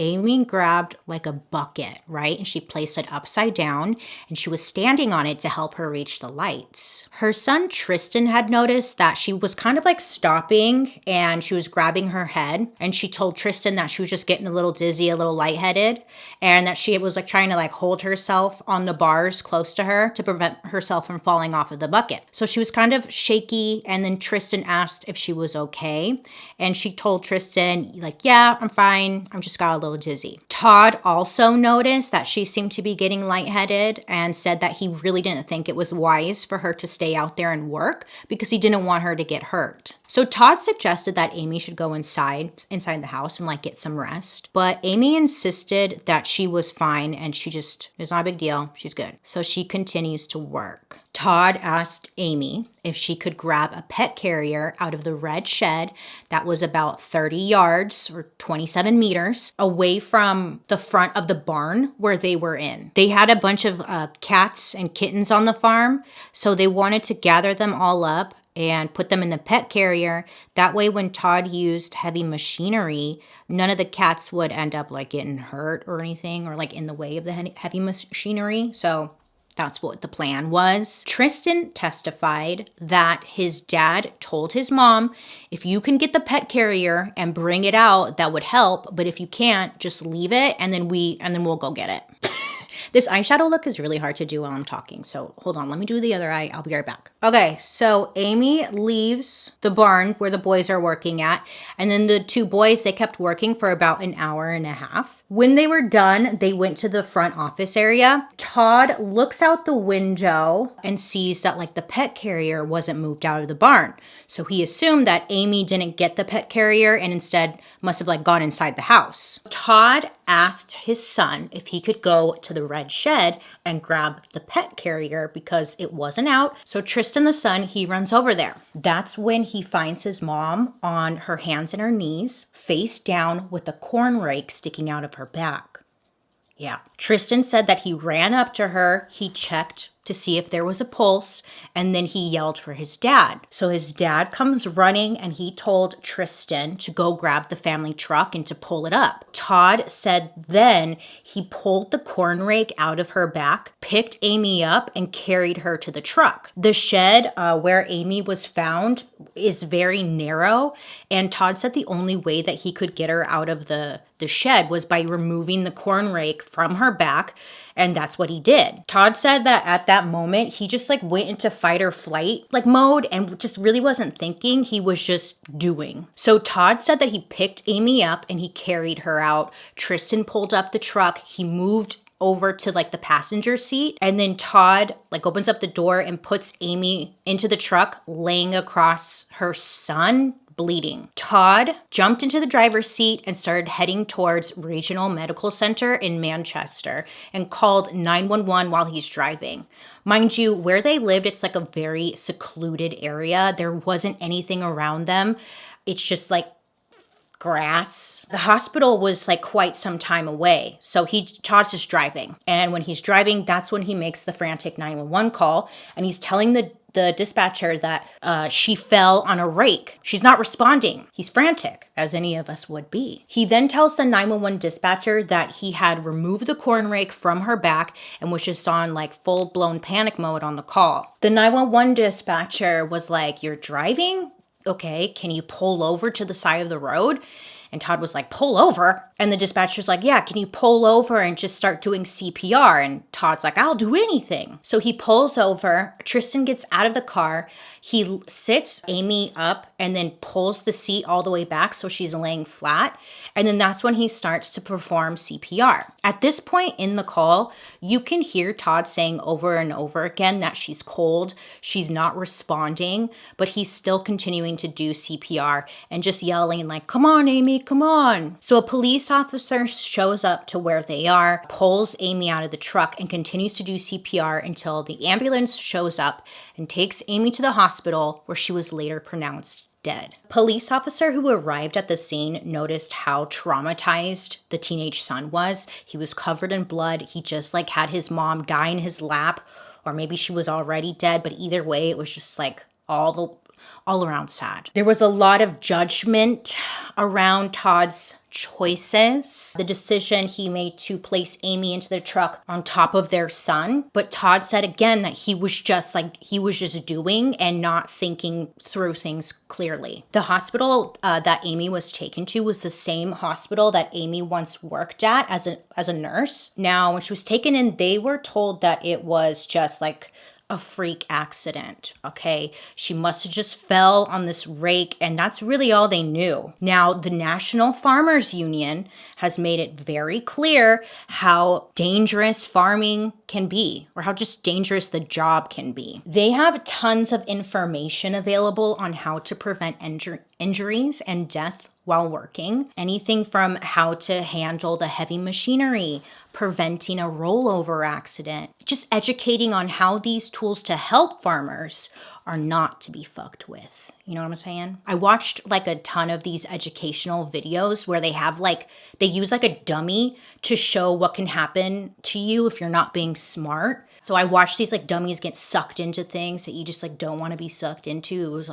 It was brutal. It was intense. I don't know why I watched so many of them, but I just was like, whoa. Anywho, in 2017, there were 416 farm workers who had died from a work-related injury. I couldn't find information, like newer numbers. The one I could find was 2017. So what I'm getting at is there's like a lot of freak accidents that do happen to farmers. So the doctor has to make sure that Amy's injuries, they line up with this being an accident. So they do just that. And then they realize that her injuries did not seem to line up with accidentally falling on a corn rake. So the corn rake that Amy had fallen onto had 4 sharp prongs or teeth or claws, whatever they are, the 4 of them, and they were sharp. It's not like a rake. Nay. Well, medical examiners found that Amy had 6 puncture wounds on her back. 4 teeth, 6 puncture wounds. Now, how does that make any damn sense? During her autopsy, it was determined that there were 2 different directions of the 6 puncture wounds. To the forensic pathologist, it indicated to them that Amy would have to be hit by the rake twice and possibly 3 times to create the pattern that was on her back. But also, on the inside of Amy's upper lip was a small scrape and blunt force injuries to Amy's face, hands, and knees. Possible evidence of a struggle, but it was unclear because it may have been from her falling. So police are thinking, okay, the odds of Amy falling onto a rake twice, slim to none, right? So now they're thinking or treating Amy's death as a homicide. The day of Amy's death, a police officer went out to the scene, to the farm, and they checked around for any type of foul play. So inside of the red shed where Amy was found, there were a couple drops of blood on the floor where she was like laying at, but there was no other signs of blood or a struggle in the shed. Now again, because it was a narrow and just tight area, if there was any type of struggle, it would be a little more clear to investigators or police, like it would be more obvious. It's believed that if Amy was hit 2 to 3 times by this rake, there would be spots of blood on just like different places in the shed, on the suspect, or even on Amy herself, but there was none found. There was blood on Amy, but it was from her puncture wounds. So again, this was a small town, and the police force, they didn't investigate murders often, okay? Amy's death was only the 4th murder in the last 10 years. They felt like they couldn't really handle this, so they ended up handing it off to a larger department to help investigate. So of course, they have to look into the husband first. They go question him, what happened? And Todd.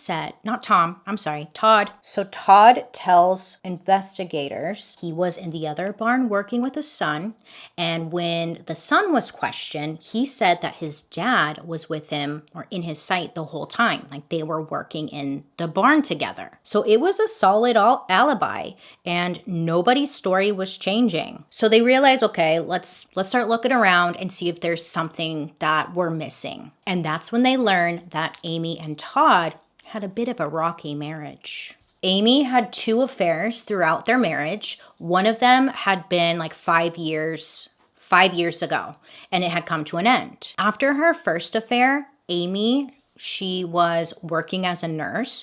She ended up quitting her job to help work on the farm and also just to focus on her marriage. Todd said that she wanted to spend more time with her family, but Amy told friends that she really had no other choice. Like, she had to quit her job and stuff. Amy's friend said it was a deal she made with her husband, Todd. Todd said that it was what they both had agreed to. It was not just his idea. Amy had expressed to friends that Todd had worked too much. That's all he wanted to do.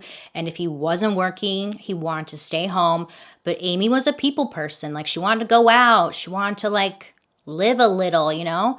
And Todd was just never down. So that was frustrating. It was said that after the first affair, Todd really didn't trust Amy pretty much ever again. Amy had expressed to her friends that she felt like a prisoner in her own home, and she joked with friends that Todd had given her an approved friends list, people that she could actually hang out with. She also told friends that she would be timed when she left the house and like when she got back. So Todd was trying to keep tabs on her or like time her to make sure that she was saying where she was, and it was a way for Todd to rebuild his trust in the relationship. Amy told her friends this. In 2018, Amy confided in her friend that her marriage just wasn't going well.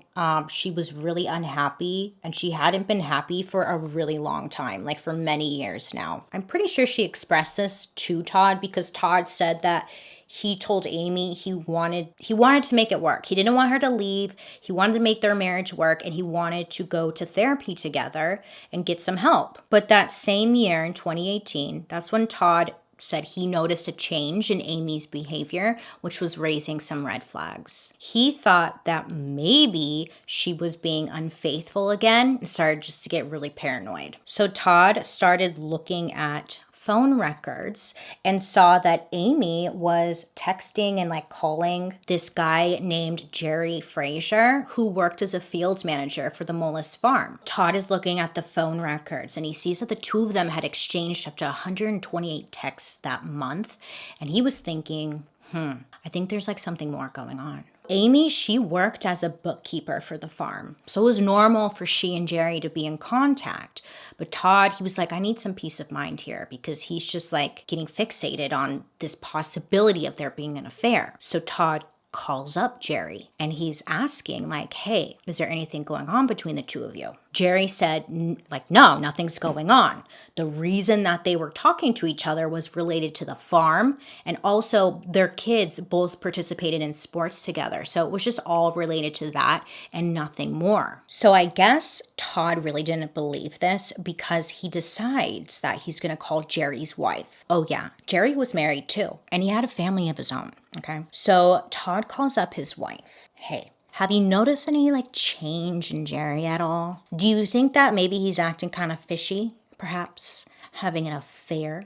I'm sorry, I don't know why I'm acting so dramatic, but anyways, so he does that. He asks the question. Jerry's wife said no, that their marriage was going really well, and just convinces Todd, calm down, nothing's going on. He needs to just let it go. You know, everything's okay. Now, at this point, Todd said that it really, like that conversation gave him the peace of mind that he really needed. He believed Jerry's wife. Todd texted or called Jerry and apologized for making the accusations and was gonna let it go. So he's like, I guess nothing's going on.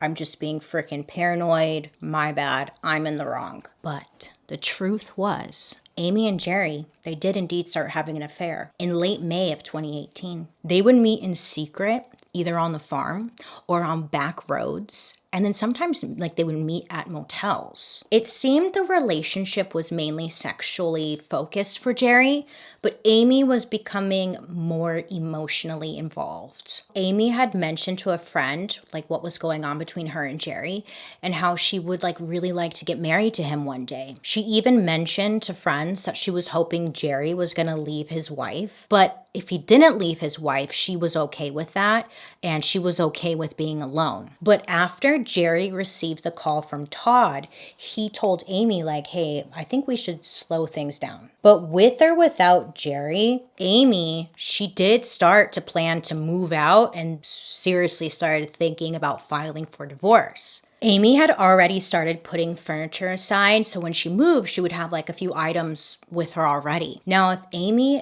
did end up filing for divorce, she would have been entitled to a good amount of money, maybe even half of the farm, which could force Todd to lose everything. So possibly a motive. So like I've mentioned about 18 times, it was a small town. And what happens in small town, you guys? Rumors start swirling. People are talking, and there's lots of rumors going on that there's an affair happening between Jerry and Amy, which I used to kind of think, I think I mentioned, this is a side note. In one of my videos previously, I mentioned, oh, I think it'd be so fun to live in a small town where everyone knows each other. Like, that sounds so fun. But the more I think about it, I regret my statement. It must actually really suck. Sorry. It would be all fun and games until you were trying to be a sneaky little bitch, you know? So a lot of people are talking about the affair. Amy told her friend that she was going to sit Todd down and tell him that people are just talking and that there was no truth to these rumors. I'm not sure if this conversation or this talk actually happened, but it was brought up in court. Police are finding all of this out during their investigation. So they go back to Todd. They bring him back in November 16th, 2018. For questioning. They sit him down and they're like, well, it's just one guy. And he's like, can you tell me, you know, how was the marriage between you and Amy? Todd said, oh, you know, it was pretty tight. Communication was great and that they were together all of the time. But overall, it was good. He said that they had their ups and downs, but it was just like any other marriage. At this point, investigators already knew about the affair and they tell Todd pretty point blank that they think he's responsible for Amy's death. They're like, we think you did it, Todd. And Todd is like, I'm responsible? How? Now, you could watch the interrogation if you want to, but I'm a great actress. I'm responsible? How? Like, he's just kind of quiet. This was a red flag for the guy doing the questioning because he thought, like, this response wasn't dramatic enough, I guess. They expected him to be like, what? Not me. You know, and they just thought it was a weird response. When they brought up the affair during questioning, Todd said that he was completely unaware of that anything was going on with his wife since the first affair that she had 5 years earlier. So the guy in the interrogation room, he's like, look, Todd, she was having an affair. You were upset. You didn't want to lose the farm. And then Todd's sitting there like shaking his head, just like, no, I didn't know that. But the guy doing the questioning, he just wouldn't stop. And he was like, you were so mad about that and you felt betrayed. There was no way you were going to let her take all of that from you. Not cheating on you twice, taking your kids, taking your farm. That wasn't happening. And you weren't going to let that happen. And I understand that. And Todd is just quiet the whole time and he's shaking his head. But he's stuck to his story that he was not in the red shed and he did not stab his wife with the corn rake. Todd said, you want me to confess to something that I didn't do, and that's all it comes down to. But the guy in the questioning room was just pushing. You killed Amy. I was surprised that he didn't ask for an attorney at that point. I think a lot of us assume that if we are telling the truth, then why else would you need an attorney? If there's anything you should learn, you should just always get an attorney if you're being questioned. And it's like, yeah, the attorney's probably gonna make you look guilty, but hey, it's better than like falling for some kind of trap. So look, my face is so dry.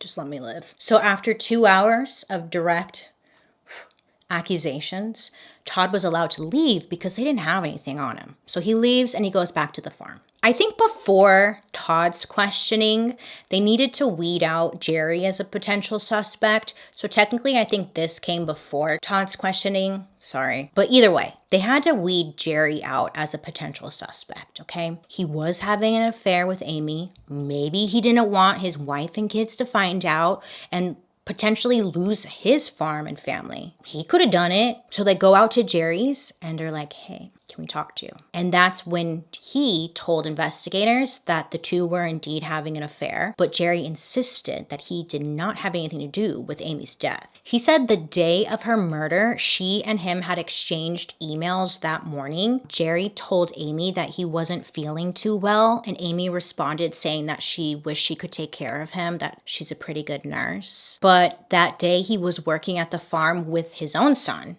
at home, which was in Anamosa, and Anamosa was like 45 minutes away because he has his own hog farm. And oh my gosh, did I learn so much. He and his son got up and they're working on the farm and they're setting up tanning beds for the pigs. Yeah, girl, let me tell you, pigs tanning. Yeah, they tan the pigs or the hogs.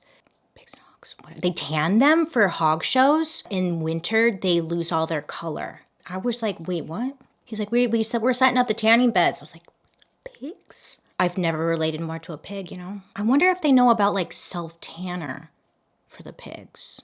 I mean, that's an option. Do they get skin cancer? Look, I got a lot of questions about this, but anyways, they're tanning the pigs for a show, okay? That's what they're doing. After that, they went inside and the two of them, Jerry and his son, they watched college football together. Jerry said that the last time he had seen Amy was like a couple days prior when the two of them had participated in some oral lovin'. So Jerry ended up testifying in court that Amy had told him if Todd ever found out about the two of them having an affair, she would disappear. So investigators, they end up checking Jerry's phone record and they see that his cell phone had pinged on a tower near his home, which was enough proof to them to confirm that he was not the one who did this. So after this questioning with Jerry, that's when they questioned Todd. Anyway, so investigators, they carried out a series of search warrants and they gathered all of the electronic devices from the Mullis farm. They took computers, laptops, iPads, iPhones. Oh yeah, they had video cameras on the property. So yeah, they took that too. So they searched the video cameras, which they're pointed directly in the direction where everything took place. So I mean, if something was caught, it'd be on those cameras. I mean, the footage would be their smoking gun. But of course, the cameras stopped working prior to the incident, but started recording again the day after Amy's murder.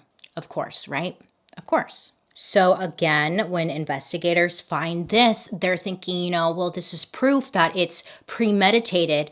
Todd must have like turned off the cameras when he was planning to do this. They put in a request to get like all of the Google searches that were done on Todd's iPad. And what they found was all sorts of suspicious. They see that there were some very odd searches going on, okay, made on this Google. There were topics like, quote, what did the Aztecs do with cheating spouses? What did they do? I don't know. There was another search done that said, did ancient cultures kill adulterers? Thrill of the kill was another search done. My eye is watering. Not today. Come on. Not right now. Another search. Killing unfaithful women. Oh, God. Another search. Once a cheater, always a cheater. And then a website titled 16 Facts About Cheating Women was visited. So it's not looking good for you, Todd. But just listen, okay? Because I know what you're thinking. Like, it's Todd. It's Todd. It's clear as day. It's Todd. But just listen. Just go on this journey. We haven't arrived yet. Okay.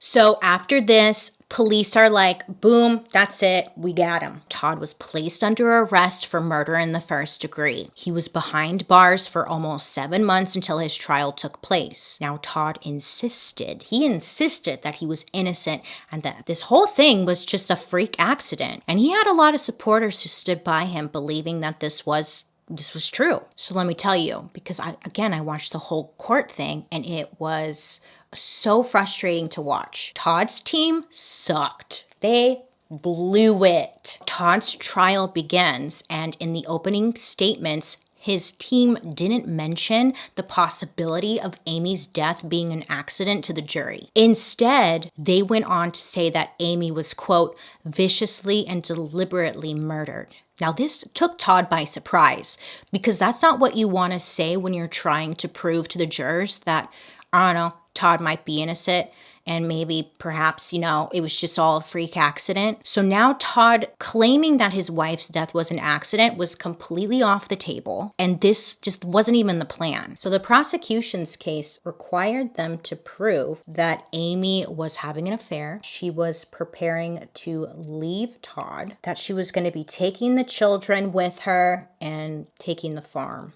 You guys are doing amazing back there. Very proud of you. So friends of Amy's took the stand. Now, one of the friends said that one day, like, Amy came to her just really upset and was crying. She said that if her husband had found out that she was having an affair, he would kill her. Another witness said that Todd told her that he had worked for a farm since he was 11 years old and he would not give it up. It was a red flag for this friend because she went to Amy and was like, look, Todd's gonna kill you. And when they asked her, like, why would you tell Amy this? Why would you say that?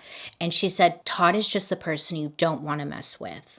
End quote. Todd and Amy's son, he ends up testifying for the court, which was Todd's solid alibi. But now he had changed his story, or his story had changed. Tristan said that he had left his dad alone at one point to get a drink of water. Now, originally saying he had gone for just a minute or two. And then in court, when he's testifying, he said that he was unsure how long he was away from his dad. Now, remember, originally he said that his dad never left his sight. So that was a solid alibi.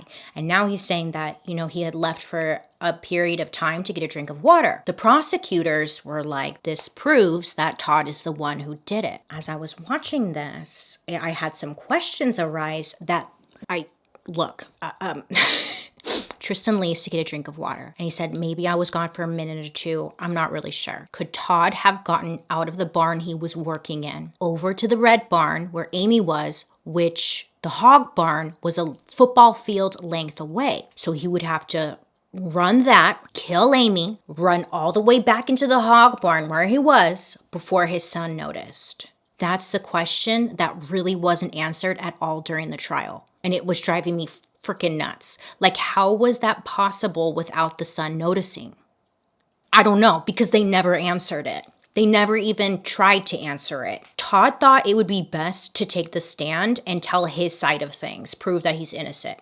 So Todd takes the stand, which is ballsy. He tells the jury that he never left the hog barn, and again, his story never changed. Cross-examination happened. That's when they bring up Todd's questionable Google searches. They're asking like, hey, did you make these searches on the iPad and start listing them? And Todd says, no. Todd said that he was not the only one who used his iPad, that many different people in the family, they would use it from time to time. Now, another thing that they pointed out in court, but they didn't even focus on it. And again, I was like, I'm not understanding why nobody's bringing this up. Because on the iPad, there were lots of searches made. There were searches found for wedding dresses. There were searches made for Zales, the jewelry store. And then also there were Pinterest searches made. And they asked Todd, do you know what Pinterest is? He has no idea. He has no idea what the hell that is. The prosecutors, they again look at these Google searches. This is his iPad. He made these searches. But why would Todd be searching for wedding dresses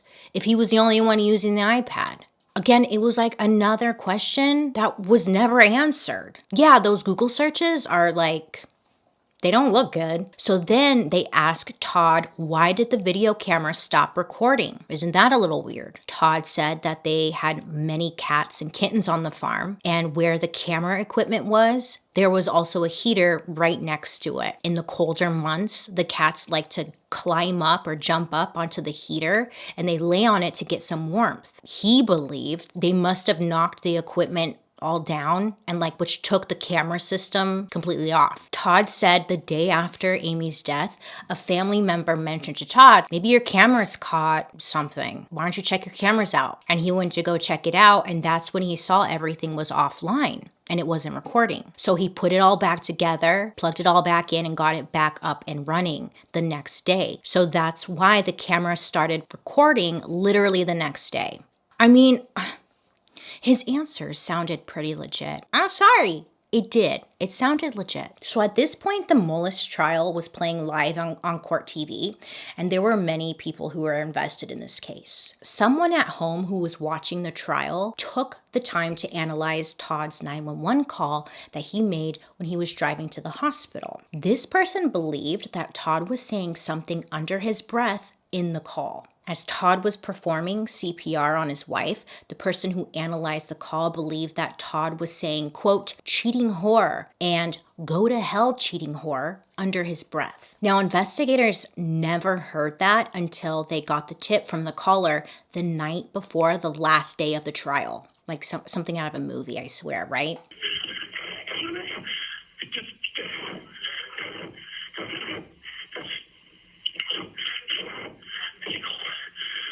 No, Chad, did you just hear that whisper at the end of that? Yes, And what did you whisper? I couldn't hear it. Okay, I'm gonna play it again.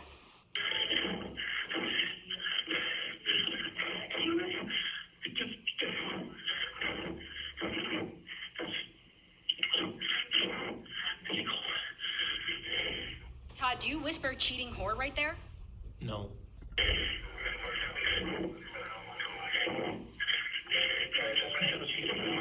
Right there, do you say go to hell cheating whore?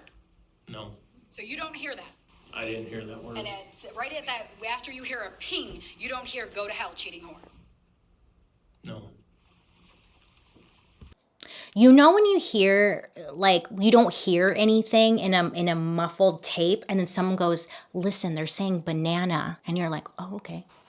And then all of a sudden you hear banana. You're like, oh my God, yeah, they're saying banana. It was like that. Because when you listen to it, you're like, I don't hear a damn thing. And then when they play it again, you're like, it could be. Todd's team, are they the defendants? Oh shit, I get everyone mixed up. But Todd's team, they come back and they're like, Todd was mumbling so cold under his breath. She's so cold. They play it again. And then you hear, oh yeah, so cold. She's so cold. Many were and are unclear as to what he's saying, and it sounds like it could really be either or. The 911 tape, though, it becomes like the main focus in closing arguments to prove that Todd did it. This is the proof that they had. This in the Google searches. So the jury deliberates, and it takes them 2 days to come back with a verdict. Now, the jurors in a later interview said that there was zero physical evidence that linked Todd to this murder, and wish that they actually provided more proof that he was linked to her death. But what they did find odd, obviously the Google searches that were made, that seemed to be proof that Todd was thinking of murdering his wife. Jurors also found it odd that Todd put Amy in the truck and he started driving to the hospital with her, and then he made the 911 call. They thought any normal person would just call 911 first, and they just couldn't wrap their heads around the idea, like, why did he do otherwise? Which, whatever. They also voiced that Todd taking the stand actually just did not help his case at all. Todd came off very cold. He didn't show any emotion. He was a man of few words. And honestly, yes, it's very true. All of this led them to find Todd guilty for first-degree murder, or murder in the first degree. Now, when they read this verdict, Todd he looked like just a sad fish. He was so bummed. His sentence was delayed due to COVID, and Todd used that time to hire a new lawyer who said Todd should get a new trial because of what he claimed was misconduct on the part of the prosecutors for raising the hidden whispers on the 911 tape, and that his original lawyers denied his right to Amy's death being an accident right from the start. The defense attorney should have left that door open for the jurors to decide if it was an accident or a murder, but instead they just took that option completely off of the table. So they're trying to get him a new trial. The judge refused to throw out the guilty verdict. The judge ends up sentencing Todd to first-degree murder and life in prison with no opportunity for parole. The end. Now, I know what you're all thinking, because I originally thought so too. I was like, it's Todd. Those Google searches are like, come on. I let it sit and marinate for a little bit, my thoughts and my feelings. And I was like, wait a minute. And this one really started to bother me. I don't know what I would think if I were a juror on this case. I don't know if I could say he's guilty or not. I know I roll. But there are so many unanswered questions. There's so many unanswered questions. For example, where Amy was found, it was narrow. Okay, it was narrow. What if it was just a freak accident? Just hear me out. What if, because she was getting this pet carrier. Now this pet carrier was it was said to weigh about 20 to 30 pounds. It was on the floor. Remember, she was getting dizzy and lightheaded that day. What if she went to go pick up the pet carrier? She gets a little lightheaded. Maybe she missteps. She missteps. She goes backwards and she walks into the corn rake. And then she's like, oh shit, I just walked into the corn rake. And she pulls herself off of it. And then what if she just got dizzy or she blacked out or something and then she falls back onto the corn rake? Because nobody mentioned or brought up, where was the corn rake? Was it hanging up? Was it standing up? Was it on the ground? Was the corn rake even left in the barn? Now, another thing, if it was a murderer, how was someone able to swing and hit her with the corn rake? It was super narrow in there. That means they would have to they didn't give you any ideas or anything as to how this happened. Also, nobody presented an idea how Todd would have been able to make it all the way across the farm, kill Amy, get all the way back before their son would have noticed. How the heck did that happen? And wouldn't the son, wouldn't he have noticed that Todd was, I don't know, sweaty or out of breath because he just ran a ton? Because he couldn't have walked if his son was gone for even just a few minutes to get water. Can you run a whole football field and back in just a few minutes? Can you? The Google searches are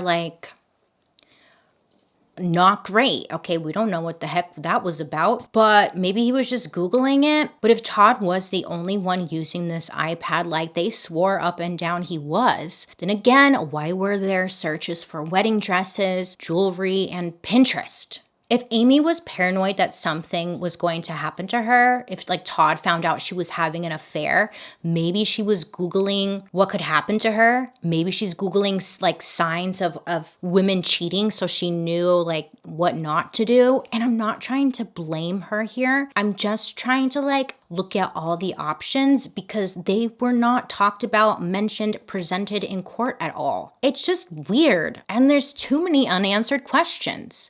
He was found guilty because of his Google history. And to me, that's terrifying because my Google history is fucked up and I automatically think oh, I would be so fucked. This one was literally been keeping me up at night. So I'm just if she was murdered, oh, that's awful. That's awful. I don't want her to be murdered. But at least in court, you should tell us how it was done.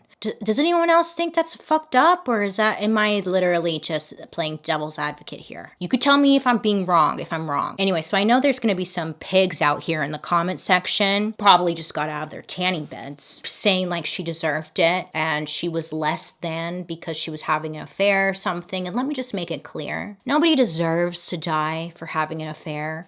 And if you believe that, you're an idiot. Sometimes the comments, you wouldn't believe what people think is okay to say publicly. It's just very shocking to me. Either way, this case or this murder, this death, it's sad. It's really sad. The kids, they lost both of their parents, and the son is probably traumatized and will have to carry this for the rest of his life. That's awful. And I hope they're okay. I'm just confused. I'm so confused on this one. There's a lot of people who believe he's guilty, but I don't know. Anyways, I would love to hear your guys' thoughts down below. Thank you so much for hanging out with me today. I hope you have a wonderful rest of your day. You make good choices, please. And I will see you guys later. Bye.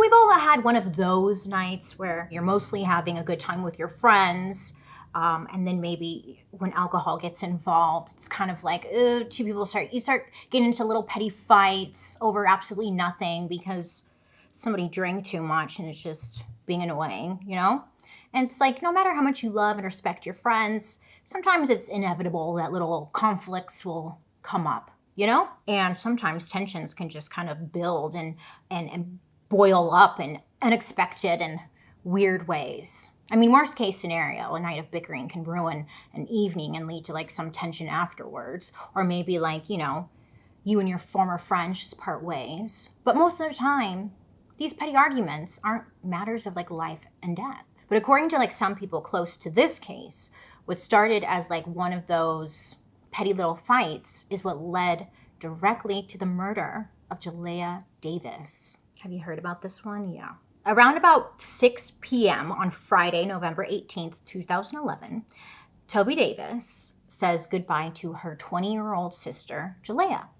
JALEAYAH was going out for the night with some friends, and Toby was staying home. JALEAYAH, Toby, her sister, and their mother, Kim, they all lived in Marietta, Ohio.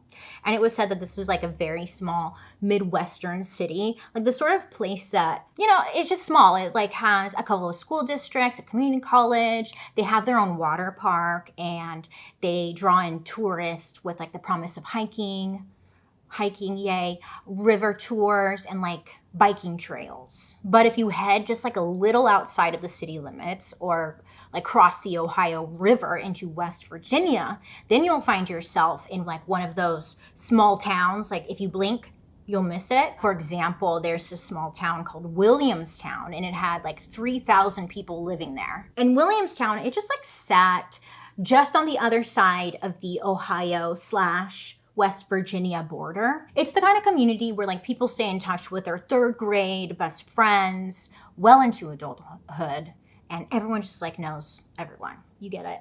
Do you? I don't know.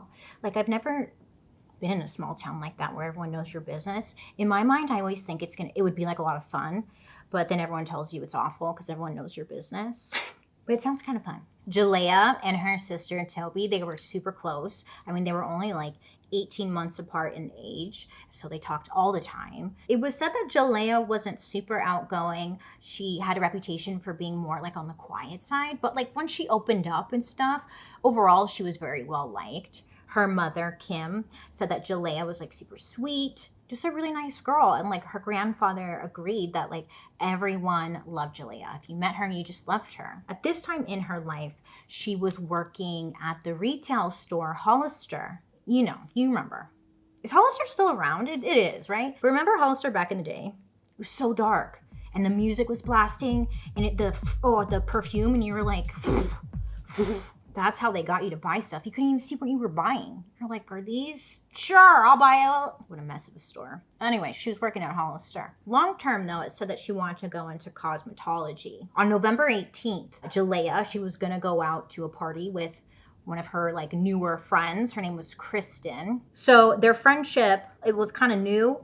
They just started hanging out like the summer before. So JALEAYAH goes over to Kristen's house that evening because they're going to go out, right? And I guess this evening when she gets there, they bake some cookies together, and then they get ready to go out for the party. And you know, when you go over to your friend's house, you guys get ready. You're like, oh my God, I'm gonna wear purple eyeshadow. What are you gonna do? Smoky eye, love. So the party was at this guy's house. His name was Brian. Kristen knew this guy, Brian, but JALEAYAH, she had never met him before, but you know, she was down for whatever, like down to go to the party. All right. So around 9:30 p.m., they're ready, and they head out to this guy, Brian's house. And this is when JALEAYAH pulls out her phone and she texts her mom. She just texts her mom, like checking in, like, hey mom, you know, just going out. And her mom texts her back saying like, be good and don't make me worry. So JALEAYAH, she continues texting her mother and sister for the rest of the night, but there was like nothing out of the ordinary in the text messages. I mean, to all appearances, she just was fine and having a good time. So JALEAYAH and Kristen stay at the party literally just for a few minutes, and then they leave. They head over to like the local fast food joint to pick up their friend Katie, who needed a ride. So they go out, they pick her up, bring her back to the party, the three of them. So they also meet up with another friend. His name is Freddie. He's like a friend of JALEAYAH's, and he also knows the party's host, that Brian guy. I'm not exactly sure like when he meets up with the rest of the gang, but what we do know was that for a decent chunk of the night, it was JALEAYAH, Kristen, Freddie, and Katie all hanging together, like the four of them. So they stay at Brian's house until about 12:30 in the morning. And then JALEAYAH, Kristen, Katie, and Freddie, they leave to go to a bar called Nip and Q. Nip and Q. So the core four, they stay at Nip and Q until closing time, which is like 3 a.m. When the bar closes, somebody, we don't know who, it's assumed that it's Freddie, drives JALEAYAH back to Brian's house so she could pick up her car, which when I was like reading this, I'm like, this sounds like a terrible idea. It sounds like they've been drinking all night. Like they should not be driving, right? But he drives her back to Brian's house, and it's a little unclear what happens next. But at 3:28 a.m., JALEAYAH, she calls her sister Toby and tells her or asks her, like, I need a ride home. Now, accounts vary, but JALEAYAH asked her sister to either pick her up at Brian's house, and then some sources said that JALEAYAH asked her sister to pick her up at like a local gas station. But either way, what we know is that like she was asking for a ride home, but during the call, Toby, her sister, hears JALEAYAH yell, give me my keys. She hears this. She's like listening in, and JALEAYAH saying, give me my keys. And she's sounding a little upset. The two of them hang up, and then about 5 minutes later, JALEAYAH calls her sister again. And this time, she's noticeably emotional. It was said that like she was crying and either cursing at or just like yelling about Kristen. And Toby's on the other line, just kind of like listening. But JALEAYAH is begging Toby to hurry, please pick her up, and then also changes her pickup location. She asks her to now pick her up at a rest stop in Williamstown, that like small town of 3,000 people I mentioned earlier. Yeah, so she's like, can you pick me up here? Toby is asking her sister, like, what is going on? Like, what's going on? What's happening? And JALEAYAH says, like, I'll tell you when you get here. And they hang up. Then Toby gets a third call a little later on, but this call she fails to pick up. It's been speculated that the call came through while Toby was on the line with Kristen, because she has Kristen's number. So she calls her up, and Kristen is like giving her directions to where JALEAYAH was. Either way, Toby drives to the pickup location, and when she gets there, she doesn't see JALEAYAH anywhere. So she calls her, she's not getting an answer. So Toby ends up calling Kristen, and she's asking, you know, what's going on, like trying to figure out where the hell is JALEAYAH. All Kristen says is that she and her friends dropped JALEAYAH off at that gas station and they left. And it's unclear why they took her here rather than to her car. I think it's because she was probably drunk and they didn't want her to drive. So they didn't want to drop her off at her car, but that's just like speculation. Nobody really knows. But Kristen also notes that nobody wanted JALEAYAH to drive herself home given how much she had been drinking. So she tells Toby like she hadn't seen JALEAYAH since they dropped her off. You know, like that's all she knows. According to Toby and JALEAYAH's mother, Kim, Toby ends up driving around Williamstown for a while, just trying to like maybe she could spot where her sister's at, you know? So she's driving around, and it's been roughly about 1 hour since she last spoke to JALEAYAH. And now JALEAYAH was not picking up any of the calls that her sister was making. Now this is when her sister is getting that, you know, that gut feeling, something ain't right, you know? So she's just driving around looking. So while she's driving around, she gets on the freeway and comes across like a horrible car accident. When she gets closer, she can actually see it's her sister JALEAYAH lying in the street. So Toby obviously like pulls over. She's like freaking out for good reason. And she tries to run over the median to get to JALEAYAH, but a paramedic intercepts her because there were already first responders at the scene. She can see JALEAYAH, and she could see that some of her hair is like stirring in the wind, but the rest was matted with blood, and it seemed that the top part of her head appeared to be missing. Later, Toby and Kim would learn that a truck driver actually reported seeing a body at the side of the road at 4:38 a.m., about an hour after Toby and JALEAYAH's last phone conversation. But for now, Toby is just like overwhelmed by the sight of her sister's body just out in the street. And I guess at some point she ends up collapsing. Poor thing. At some point after this, she comes to, and then she ends up calling Kristen twice. Now this time she is demanding to know like what happened to JALEAYAH and what do you know? You know, Kristen tells her the same story she said before. She said she doesn't know what happened after they dropped JALEAYAH off at the gas station, because they dropped her off, then the gang all left, and that's all she knew. Then Toby has to make that awful phone call to her mother and inform her that JALEAYAH was dead. Jeez, it happened so quickly, right? Like she was just talking to her on the phone. None of it was making any sense. Toby has to make that awful phone call. She's telling her mom like she's dead, and just hysterical. as anyone would be, but like her reaction doesn't really convey like the gruesomeness of the scene or the state of JALEAYAH's body when it was discovered. She thought just part of her head was missing, but JALEAYAH had been decapitated. Her right breast was missing, her leg was broken, and not just like fractured or like a minor break, her leg had been snapped in half. On top of that, she was also missing her shoes, and she was nude from the waist up. Her bra, shirt, and like a white peacoat, they were hanging on a nearby guardrail, like not too far from her head. Now that part, like everyone was confused because it's not clear what happened. Her clothes seemed to be hanging there. Her shoes missing. They were never found. Like, where did those go, you know? So police are obviously at the scene, and that's when they detect like JALEAYAH's brain matter was on the guardrail, and near her clothes there was like a huge pool of blood and also acceleration marks on the street, like a car had peeled out maybe after hitting her. As far as like her car or a car in general was completely missing from the scene. Right? Confusing. Investigators end up locating JALEAYAH's car a quarter of a mile from the scene. Huh? Yeah. And when they find her car, listen, it was actually still running.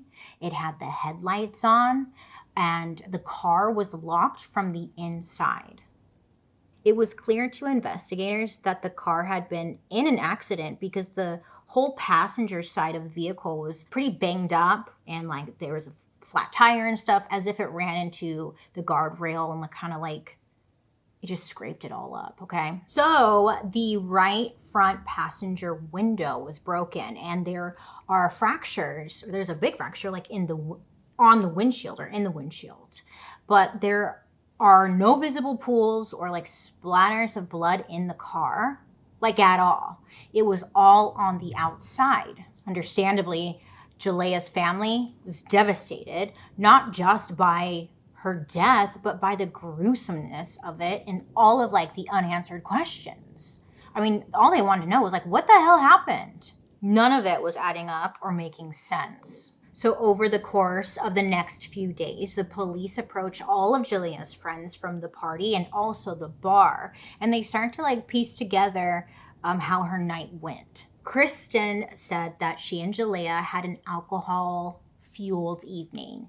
They did shots at Brian's party, and Kristen said that JALEAYAH consumed a ton of alcohol, like a whole bottle of vodka, which would be like the equivalent of 16 shots. And she did this before they headed to Nip and Q. That's according to Kristen. However, like that testimony has been disputed because given JALEAYAH's height and weight, if she did drink a whole bottle of vodka in 3 hours, she should have had a blood alcohol level of 0.68. And 0.68 would be like life-threatening. You know, JALEAYAH would have been unconscious if she did drink that much. So Kristen's account was just kind of, it was like, okay, sure. Instead, her autopsy showed a blood alcohol level of like 0.19, which is still like quite high. 0.19 is more than double the legal limit to drive in West Virginia. I mean, it's enough to be charged with an aggravated DUI if you got pulled over.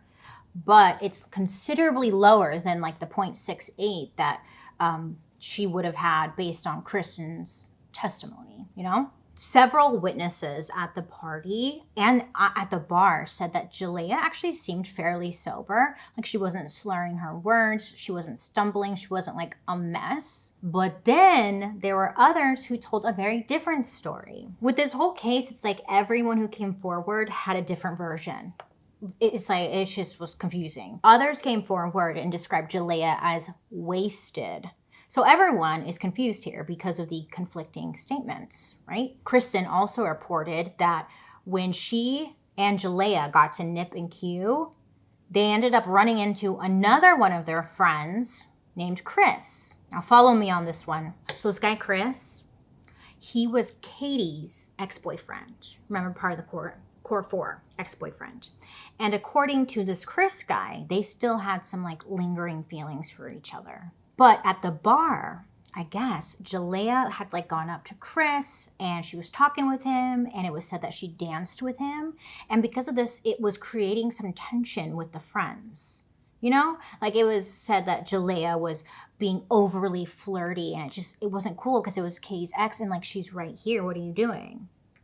You know, it was one of those like petty little fights. Now, this wasn't the only potential source of tension between JALEAYAH and Kristen. Apparently, Kristen worried that JALEAYAH was going to lose a wristlet she was wearing. Now, this wristlet was like, I guess it was important to her or expensive, because Kristen was like pressuring her, JALEAYAH, to hand it over so she could hold on to it for safekeeping, because JALEAYAH was like drinking and she didn't want her to lose it. So Kristen was asking JALEAYAH, like, let me hold on to it. Let me hold on to it. And JALEAYAH was like, no, and getting really annoyed with Kristen for constantly asking her to give her her wristlet. And I know it sounds dumb, but like, God, it reminds me of the early 20s when you would go out with your friends and you drink too much and just be stupid. And this is what it's reminded me of, right? It's just, you're being dumb. Everyone's being dumb. So JALEAYAH was like, no, like, leave me alone. Like, get off my back. And it's causing tension. Everyone's getting a little annoyed here. So JALEAYAH was kind of getting annoyed with this whole wristlet situation. But of course, like, at some point during the night, the wristlet did in fact go missing, and JALEAYAH seemed to blame Kristen for it. Like, it was just a whole mess. So Kristen and JALEAYAH seemed like they were, you know, squabbling. It was severe enough that the bar's owner, security team, and even the DJ, they all later would tell the police that they noticed them two kind of bickering and having a little, you know, everyone noticed it. So when it was time to leave the bar, that's when Kristen tells everyone JALEAYAH is in no shape to drive. She's been drinking a lot. They didn't want to drop her off at her car because she would probably drive, and they didn't want her to. So that's when the gang, remember the core four, they just agreed to like drop JALEAYAH off at a gas station. Kristen said that she made JALEAYAH promise her that she would call her sister to pick her up rather than drive home. Now, this is where like they're just bad friends, because you should just never like leave. You shouldn't leave your friend who's been drinking or whatever alone at the gas. Like, that was the wrong move for sure. But they did it. They ended up leaving her there, and after dropping her off, the rest of them, they go to McDonald's. Now, there's surveillance footage that shows Freddie driving through the McDonald's drive-thru, and there are two women in his car, and it appears to be Katie and Kristen. But since there's just two passengers, it was safe to assume that Kristen was telling the truth about dropping her off and then going to McDonald's afterwards, you know, because JALEAYAH wasn't in the car. According to Kristen, she couldn't say to investigators exactly like what time it was when they dropped JALEAYAH off, but it was safe to assume it was like around 3:30 in the morning. And this was like based on a couple of factors. When JALEAYAH had first called her sister, Toby, it was like 3:28 a.m. And on this call, remember, Toby had heard her sister say, "Give me my keys." When police asked Kristen about JALEAYAH's death, they're like, what do you think happened? Kristen speculated that JALEAYAH must have tried to drive herself home when they dropped her off. She said that her friend, JALEAYAH, must have like been driving, lost control of her vehicle, and like hit the guardrail. Maybe then she tried to like flee the scene of the crime because maybe she was afraid that she was going to get like a DUI. But because she was wearing dark clothing, and the streets that she was on was not well lit, so a passing driver must have like failed to see her and struck her on accident. Now, to be clear, this account does not like match the evidence at the scene, but in Kristen's defense, she never claimed like this was an accurate account of JALEAYAH's death. It was just her own speculation. Now, Kristen said she got this theory because it's what she heard through the grapevine, which like makes it even more weird because who was saying, like, the grapevine, who's saying that? Like, you know, everyone's talking and had theories, and it's like, it was just, how did they all know? Small town, maybe someone knew something? Well, the police, they end up making their own ruling about what happened, what they think happened, and their story is pretty different from Kristen's. But like her, they believe that this was nothing more than a horrible drunk driving induced accident. They speculated that in addition to driving under the influence, JALEAYAH must have been distracted when she was driving. And they believe that she was distracted because in the car, the overhead light was on. So they were like, maybe she was looking for something, you know, like, I don't know. But on top of that, it was also noted that she wasn't wearing a seatbelt. So her attention might have been split. She must have like smashed into a guardrail while going about 70 miles per hour. And the front passenger side collided with the rail hard enough to propel JALEAYAH out of her seat, out of the car, and even knock her shoes off. Now there was like a crack in the windshield. So they believe that like her head had bounced off the windshield and then she had flew out the passenger side window, which, like mentioned before, was the only window that was broken in the accident. Very bizarre, I know. So according to police, JALEAYAH flew out of the car headfirst, struck the guardrail, and then died instantly. But they're saying that she was only partially thrown out of the car. So like her upper body was on the outside while her legs and lower torso were still inside the vehicle. This is what police believe. Meanwhile, her car continued to pull forward, which was most likely dragging her body along the guardrail because like her remains kind of were on the rail. So they're believing like this is how it happened. So as she's being kind of dragged along, this is where it must have ripped off her clothes. And then also this is how she got decapitated. Eventually the rest of her body would be dragged out of the car and then left on the road where she was later, what police believe, struck by at least 2 semi-trucks. Now this account would explain like how in the hell her body ended up so mangled and how JALEAYAH exited the car without unlocking or opening the doors. Because remember, when her car was found, it was running still. But to a lot of people, there were like things that are still not adding up, which made it hard to accept this official story from police. Many are like, there's no way, this makes no sense. First, when police had searched JALEAYAH's car for like her hair, blood, clothing on the passenger seat and on the broken window, right? Because if she hit her head, most likely there would be blood. There'd be something, some hair, like something that would show like this actually happened. But there was no visible signs of like droplets of blood, pools of blood. There was nothing inside the vehicle. And all of the blood, again, they were like the stains were on the outside of the vehicle. There are pictures of her car, and it's like most of the blood is on the back of her trunk. Like the trunk of the car is where most of the blood was at. This is what I speculated, just so whatever. But it looked like if she flew out the passenger side, she kind of must have gone onto the roof and then the back of the car, because that's where like the stains of blood were at. You know, like she slid back. If she was partially pinned in the car while her body like pressed against the guardrail, many would think that there would be a lot of physical evidence afterwards. But there just wasn't.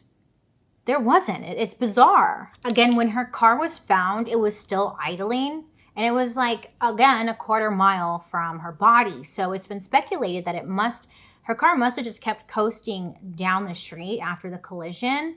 But the super weird part is that the car would have to keep, it could have kept coasting, but it had to coast uphill and navigate 2 bends in the road, unmanned, to reach the location where it was found.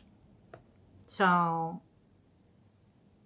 you know, many were asking, how the hell does a car like do that on its own? Plus, again, there were acceleration marks on the road near the pools of JALEAYAH's blood. Many thought suggesting like someone may have hit the gas pedal after hitting her.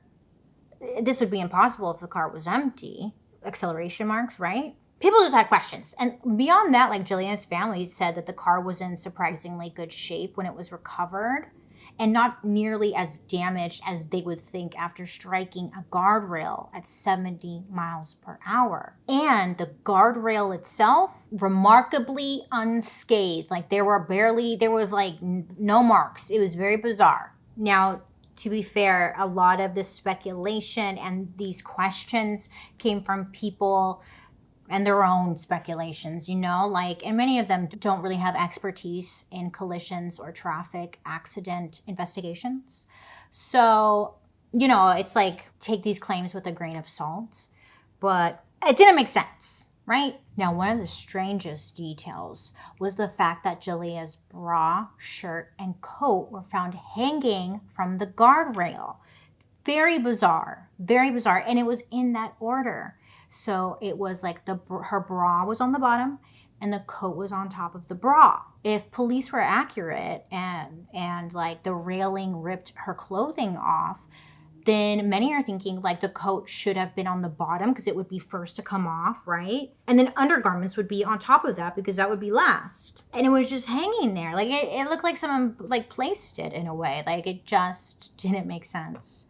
And then finally, one of the biggest questions was like, where the hell did her shoes end up? They never found them. Where were her shoes? They don't know where the shoes went. And it was making me think like, I wonder if she took her shoes off at some point, like before she drove. Maybe she left them at that gas station or something. I mean, who knows? But her shoes were missing.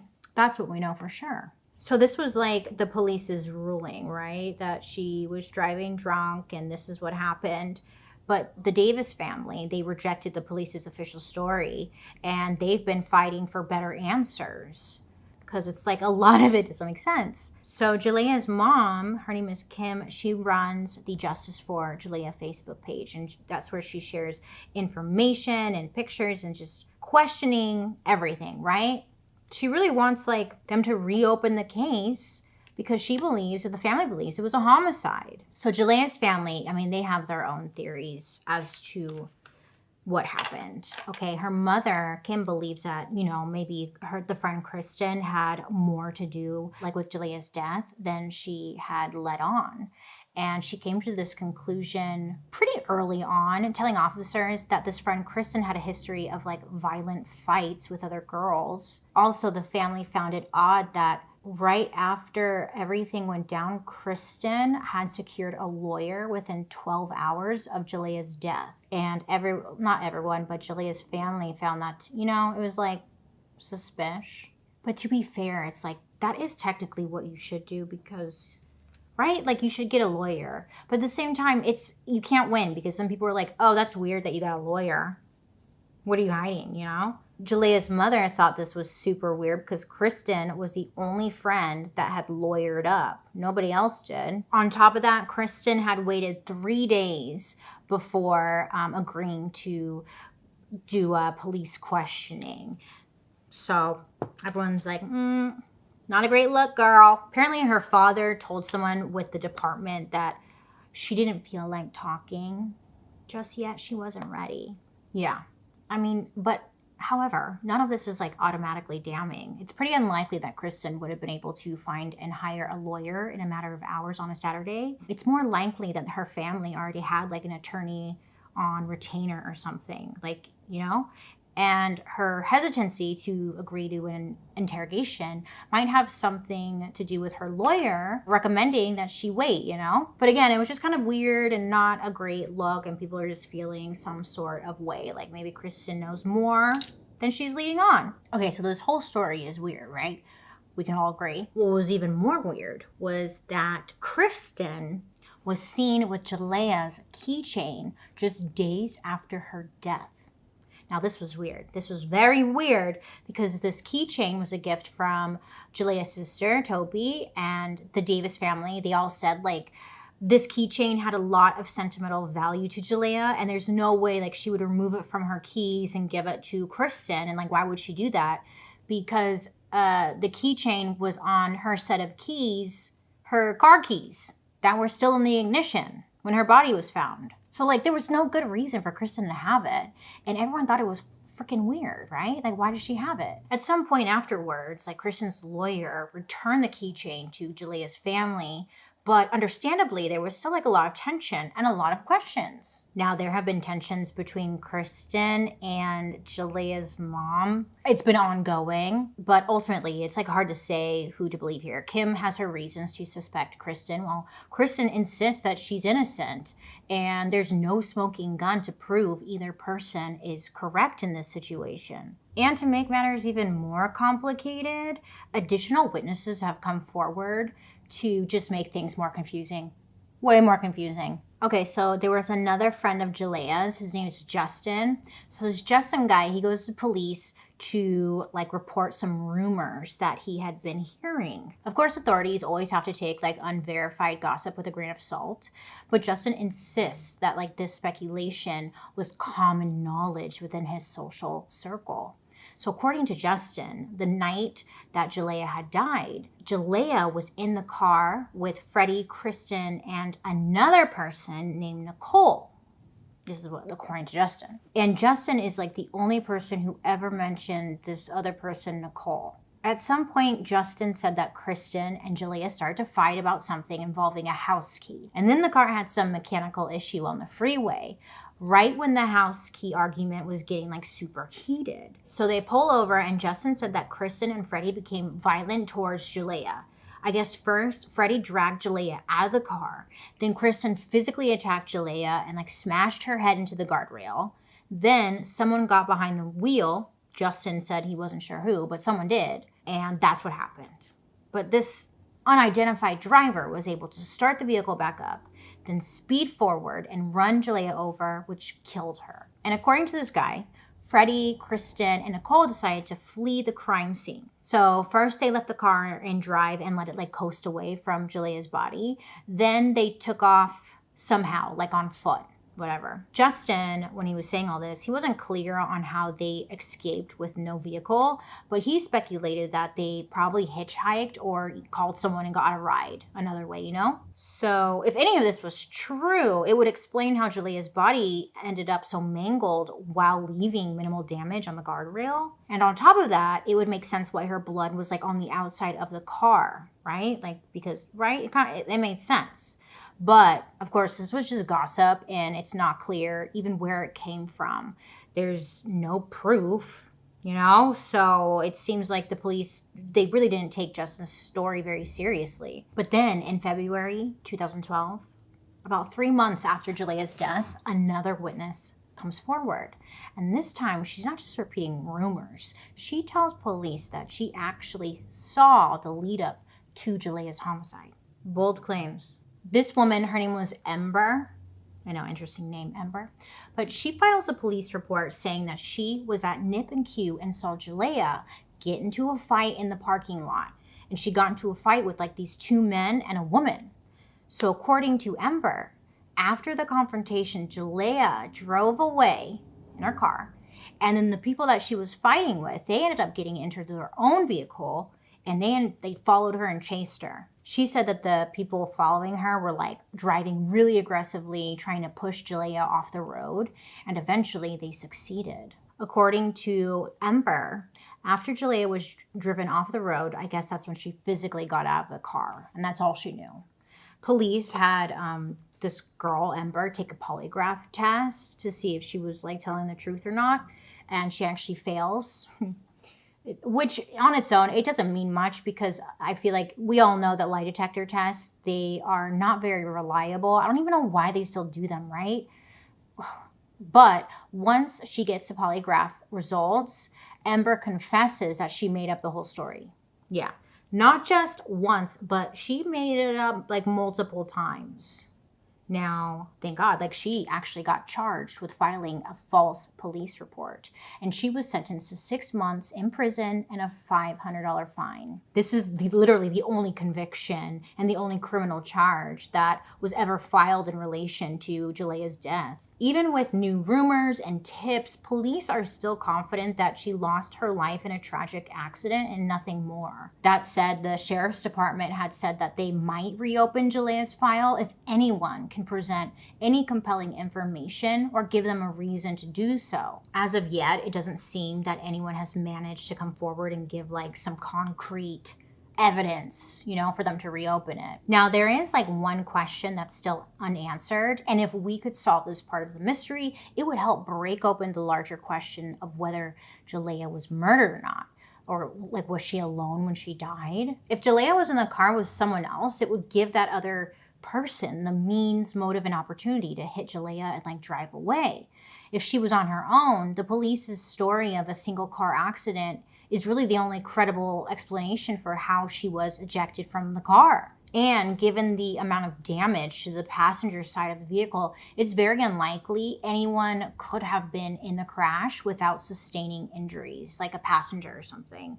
And at the very least, if someone was with her, they'd have cuts, bruises, stuff that would be visible when police were going around questioning everybody. On top of that, it's believed that JALEAYAH was alone in the car because on the passenger seat were some of JALEAYAH's like personal items, like some of her clothes, as if she was going to stay the night, you know, needed a change of clothing. It seemed like her makeup bag was there as well. And that to investigators suggested that like no one was sitting there. It was just her. Typically in a crash like this, police wouldn't have to rely on any like guesswork.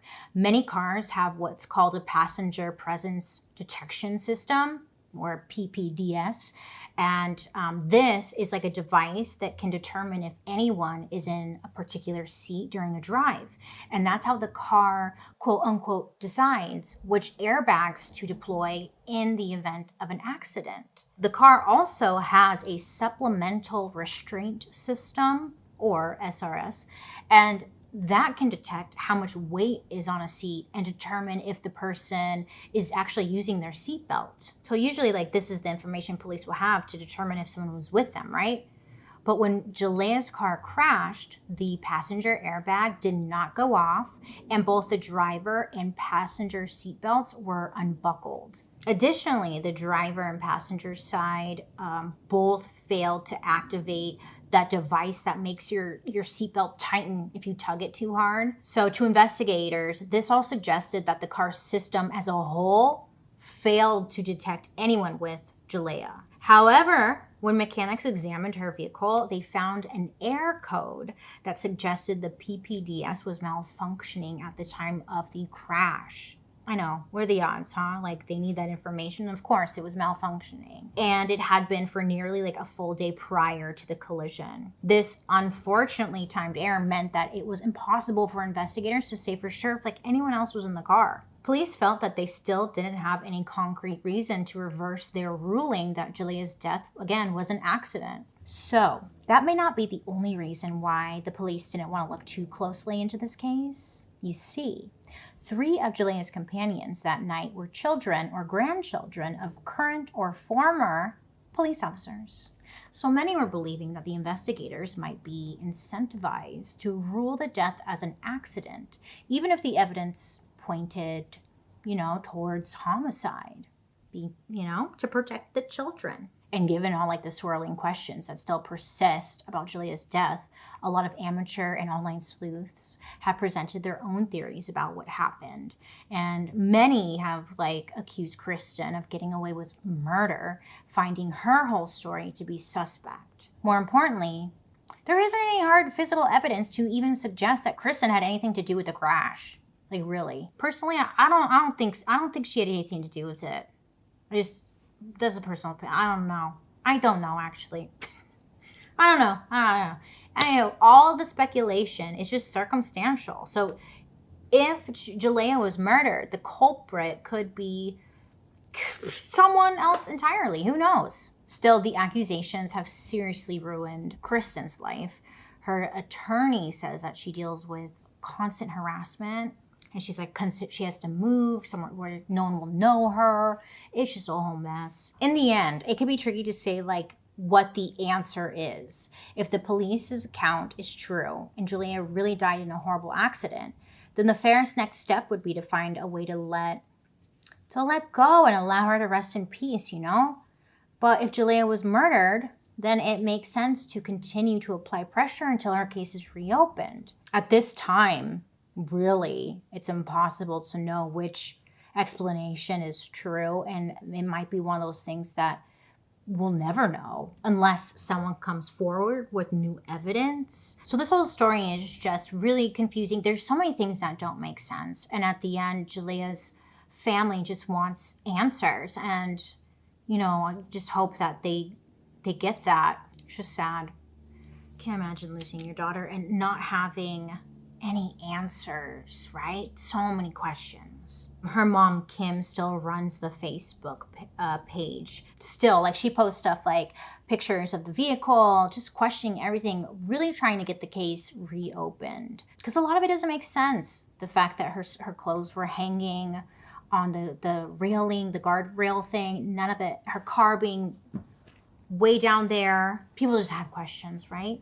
JALEAYAH's family believes that something happened that night, something that like changed her plans. They don't know what, but they know or they believe someone else was involved with JALEAYAH's death. Well, that is the mystery around JALEAYAH Davis' story, really. Many believe that there was someone else involved, but there's also a good amount of people who believe that it truly was just like she was driving drunk and that's what caused it, you know? It's been about 12 years and there's still questions, you know? Be safe out there and don't leave your friends alone places if they've been drinking. Yes, I think that is the biggest tip here. If you are hanging out with your friends and one of them is being kind of like, you know, maybe you're mad at them or whatever, you should never just drop them off somewhere and leave them there, right?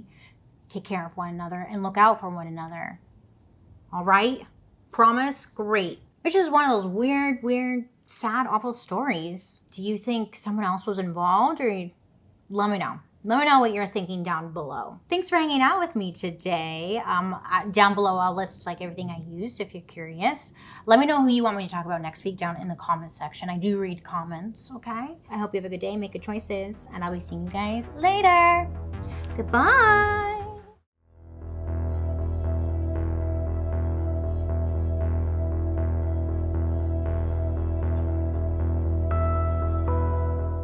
So today I want to talk about a story that's been heavy on my noggin for a very long time. It's suspish, to say the least. So today we're going to talk about Tina and Gabriel Watson. So we're going to start with Tina first. Now Tina, she was born on February 13th, 1977 in Germany. And she was put up for adoption. Well, she was put in an orphanage out there in Germany. In 1980, she was adopted by Tommy and Cindy out in Walker County, Alabama in 1980. They also had a younger daughter. So the family ended up moving to Birmingham, Alabama, and that's where they would raise Tina and their younger daughter as well. The family was like very close, all around good family. I mean, very loving, just great. Just great. As a child, Tina was diagnosed with PSVT. I'll put the long name down here because there ain't a chance in heck I can pronounce that word. PSVT is an abnormally fast heart rhythm that causes palpitations, lightheadedness, sweating,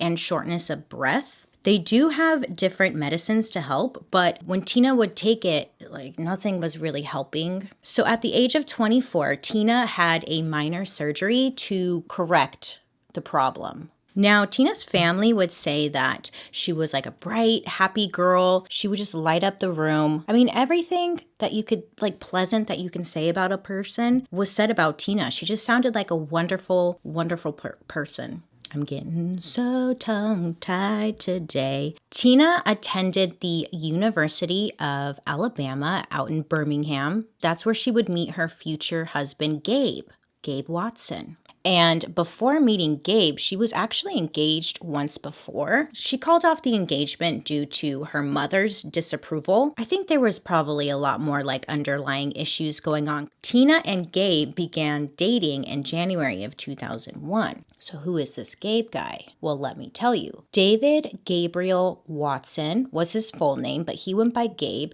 He was named after his father, He was 6'3" and like a very big built, big boy. His friends and father would describe him as just being a really nice guy. He was friendly. He could get along with anybody. He was just an all-around super friendly guy. Gabe met Tina again at the University of Alabama, and he kept asking her out. He was very interested in her, but at the time she was engaged, so she kept turning him down. But Gabe did not give up. He would still just ask her out all the time, and she would just keep saying no because she was in a relationship. Tina and Gabe would end up attending the same New Year's Eve party. And this is when Gabe had asked her out again. Now, finally, though, Tina had broken up or ended her engagement. It had been a little bit of time now, and she was ready to date. So when he asked her out, she was like, I'm sure it was more than just an okay. After a couple of dates, they began to officially start dating. So both Tina and Gabe would go on to graduate from the University of Alabama. Tina went on to work as a manager at a clothing store in the mall, and Gabe went on to work at his father's packaging business. Now, Gabe, he loved to scuba dive. Scuba diving was like his passion, his passion and his hobby. And on top of that, Gabe was a certified rescue diver, and he would go scuba diving pretty often. With Tina, she really wasn't into it as much as he was. It's not that she was against it, but it was more Gabe's thing. Gabe and Tina had been dating for quite some time now, and then in January of 2003, Tina began to take lessons so she could actually get in on Gabe's hobby. So she started taking scuba diving lessons, and Tina's parents were pretty worried at first because of her previous heart condition. Tina's father goes to Gabe and he tells Gabe that he's worried for her, and Gabe just completely brushes him off, and he says that he had to do things all the time that Tina liked and Tina should do things that he liked. Then in February of 2003, he asked Tommy for his permission to marry Tina. Now, it was said that Tommy was kind of hesitant. He appreciated that he asked, but he never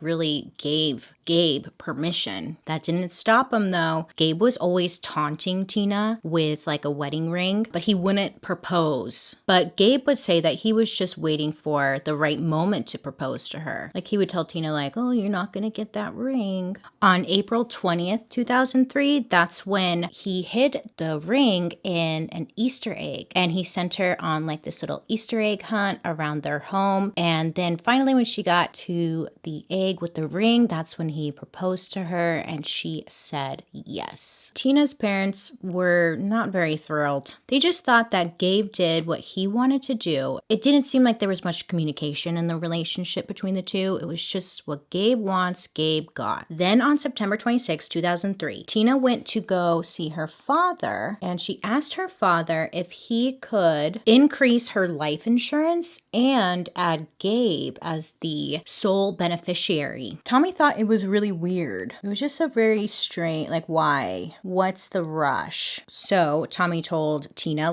hey, don't worry about it. We'll talk about it when you get back from your honeymoon. And then on October 11th, 2003, that's when Gabe and Tina got married. So their honeymoon was set the day after their wedding. They would be going to Australia for 2 weeks. The first week, they would be in Sydney, and then the second week, they would travel to Townsville, Queensland. Once in Townsville, they would board a cruise where they would perform around 25 scuba dives, visiting reef sites, and there was a shipwreck that you could deep scuba dive to, which sounds incredible. Well, this is a side note, but scuba diving to me sounds terrifying. I'm not a mermaid. I couldn't. Now, the ship that they were going to be on, it was named Spoil Sport. This very moment in Gabe's life, he had over 55 dives at the time of the honeymoon. Tina only less than 10. She was a little less experienced than him. And again, Gabe had also been certified as a rescue diver. And Tina, she did feel safe. Anything went wrong, wrong, at least Gabe was there and he could help. The couple is about to do what's considered like a harder dive. And whenever there's a harder dive, a guided diver was offered to like help, but Gabe refused the help. He said, I'm a certified diver. I had this many dives. I know what I'm doing. Like, it's okay. We don't need any help. So he tells the people like, we're fine. We're good. We don't need you here. So they're on this boat. They're just kind of waiting to do their dive. And Gabe was having issues with his dive computer. It's a device that measures time and depth of the dive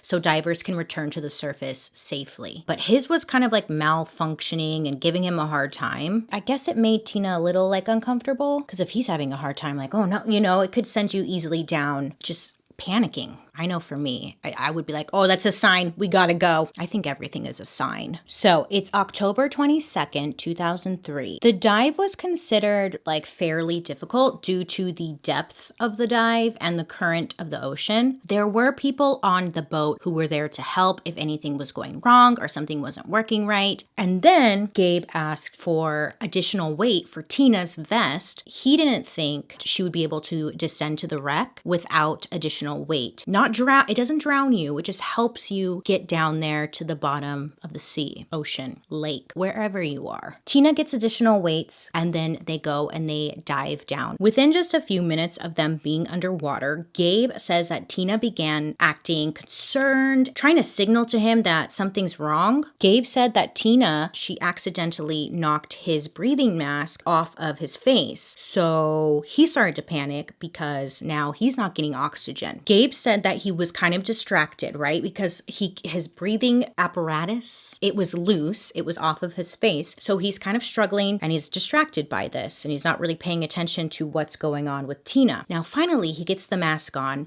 he secures it. Okay, he looks, where's Tina? And he notices that Tina was sinking to the ocean floor. Now, what would you do? I don't know. But Gabe over here was a certified rescue diver, remember? So he should know what to do, right? He instead surfaces, goes back to the boat, and he tries to get help. Also underwater was this man named Wade, and he was the instructor and also the trip director. He's underwater. Gabe surfaces, he sees Wade that Tina is sinking. So he grabs her and brings her to the surface. He brought her to another boat. It was called Jazz 2. And Wade gives her CPR and tries to, revive her for over 30 minutes. Now, when people asked Gabe, like, why didn't you go after her? What happened there, bud? And Gabe's reasoning was he had never learned how to bring somebody to the surface. So once help arrives and they take Tina to the hospital, doctors said that it was kind of weird or kind of odd because there was very little water in her lungs. And they found this odd because she should have had a lot more water in her lungs. Wade thought it was really strange that Tina sunk in the first place. Scuba divers, unless you're weighted, were naturally buoyant. You don't just sink. And when Wade swam to save Tina, he noted that she had all her weights on. He had to drop the weight belt in order to get her to the surface faster. And later on in the investigation, they discovered that Tina was wearing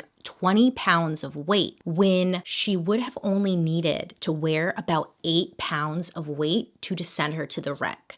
So that's not like a little bit of a mistake. Wade, the real MVP here, he brought Tina up and then brought her onto the second boat that was nearby. Gabe, when he got up, he went to the original boat. He never even tried or asked how to get to the boat where Tina was at. There were other people on the boat, thought that was weird. Tina just drowned and they're trying to save her over there. Why are you here? Some of the other shipmates who were on the boat, spoil sport, said that Gabe was just acting all sorts of weird. He was going around asking everyone for hugs, which, okay, how I worded that didn't sound like that weird. His wife is on the other boat getting CPR, trying to have her life saved, and he's on the boat walking around asking the other shipmates for hugs. Everyone thought like that was very odd behavior. He didn't seem overly upset at all. He was just walking around asking people for hugs.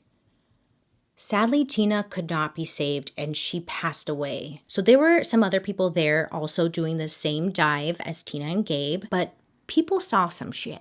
Okay. Several people say that they saw Gabe give Tina a bear hug underwater. When he gave her a bear hug, they saw that Tina was like struggling and that she was waving her arms. So, of course, police wanted to talk to Gabe, and he definitely, he was willing to talk. Gabe's story it would change pretty often. It would change from him going down to get Tina. It would change from him saying, I didn't get Tina, I went to the surface. The more and more, it just nothing was making sense as to how did she sink? Didn't drown? What went wrong? They couldn't seem to get a straight answer.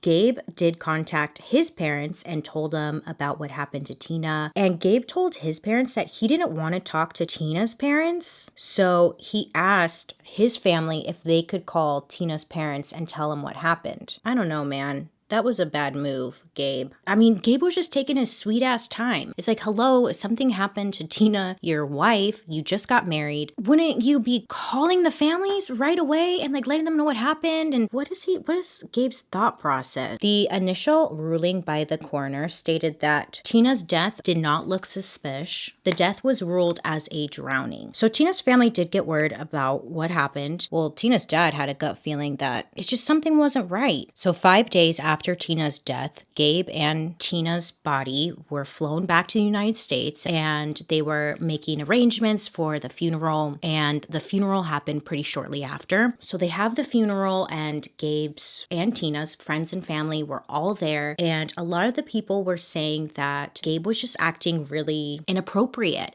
I mean, not even strange. He was just acting straight up inappropriately, okay?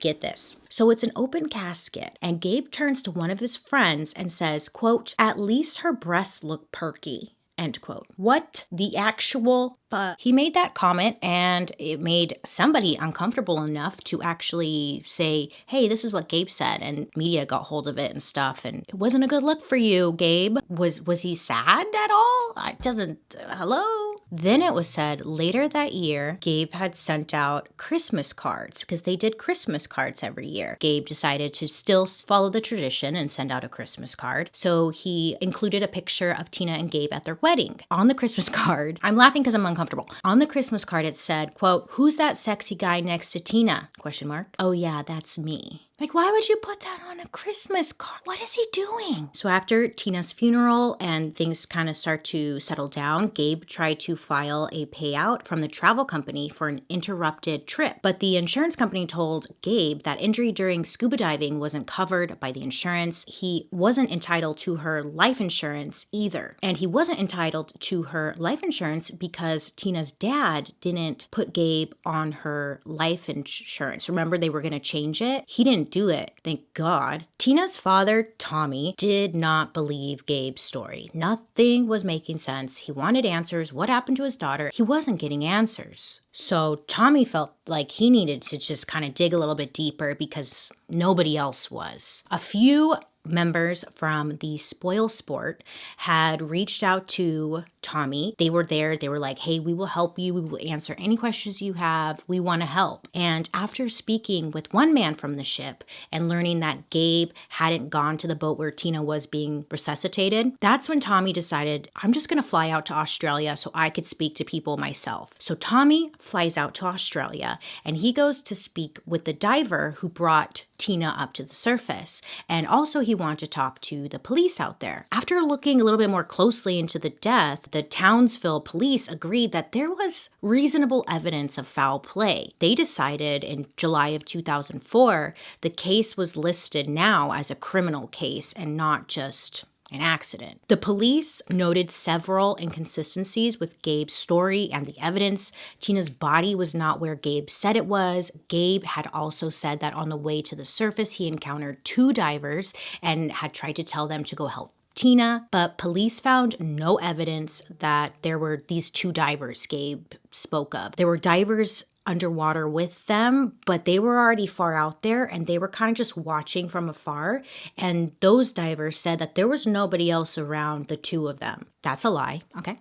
Gabe said that he had also rocketed to the surface in order to help Tina, but his dive computer had proven otherwise, that in fact he was taking his his sweet time to get to the surface. Now, Tina's dive computer showed that she resurfaced a couple of times throughout their little scuba adventure very quickly, which made them believe that she was going up because she was panicking. I mean, this is a pattern they see in people who are panicking. And they saw this on her dive computer.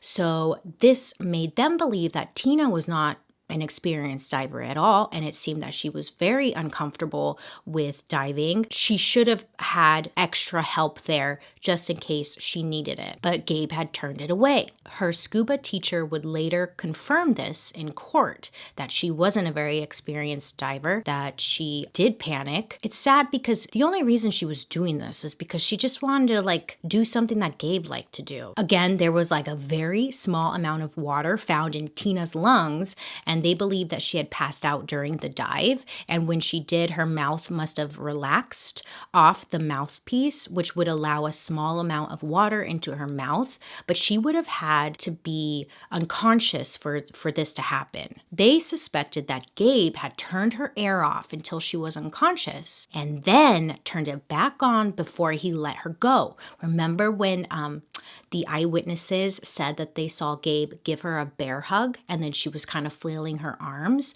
So they believe that during this bear hug, Gabe must have turned off her air, waited until she passed out, turned it back on, and then that's when she must have sank. This was disputed, as dive experts said that this would have been nearly impossible, as Tina would have been able to reach the surface before her air ran out. Now, after interviewing several scuba diving experts, police found that Gabe had experience with bringing people to the surface with the rescue training he had received. This is what they teach you when you get your certificate. So police then go and investigate the company that Tina and Gabe had dived with. The company labeled each diver according to their skills and the amount of dives they had performed. Only 15 of Gabe's dives were ocean dives, but he didn't note that on the form. The company thought Gabe was way more experienced with these types of dives than he actually was. They thought this because Gabe had said over and over and over again that he was way more experienced. If this company had followed protocol, Gabe and Tina would have had to have a trained diver with them for all of the dives to make sure that they were safe. So Gabe lied. Gabe also never told the company about Tina's panic while underwater. He completely left that part out and just said that she started to sink. So Tommy, Tina's father, would tell police that every time he went to visit Tina's grave, the flowers that he left would mysteriously disappear. And Tommy believed that someone was stealing them, and his gut was telling him that it was indeed Gabe.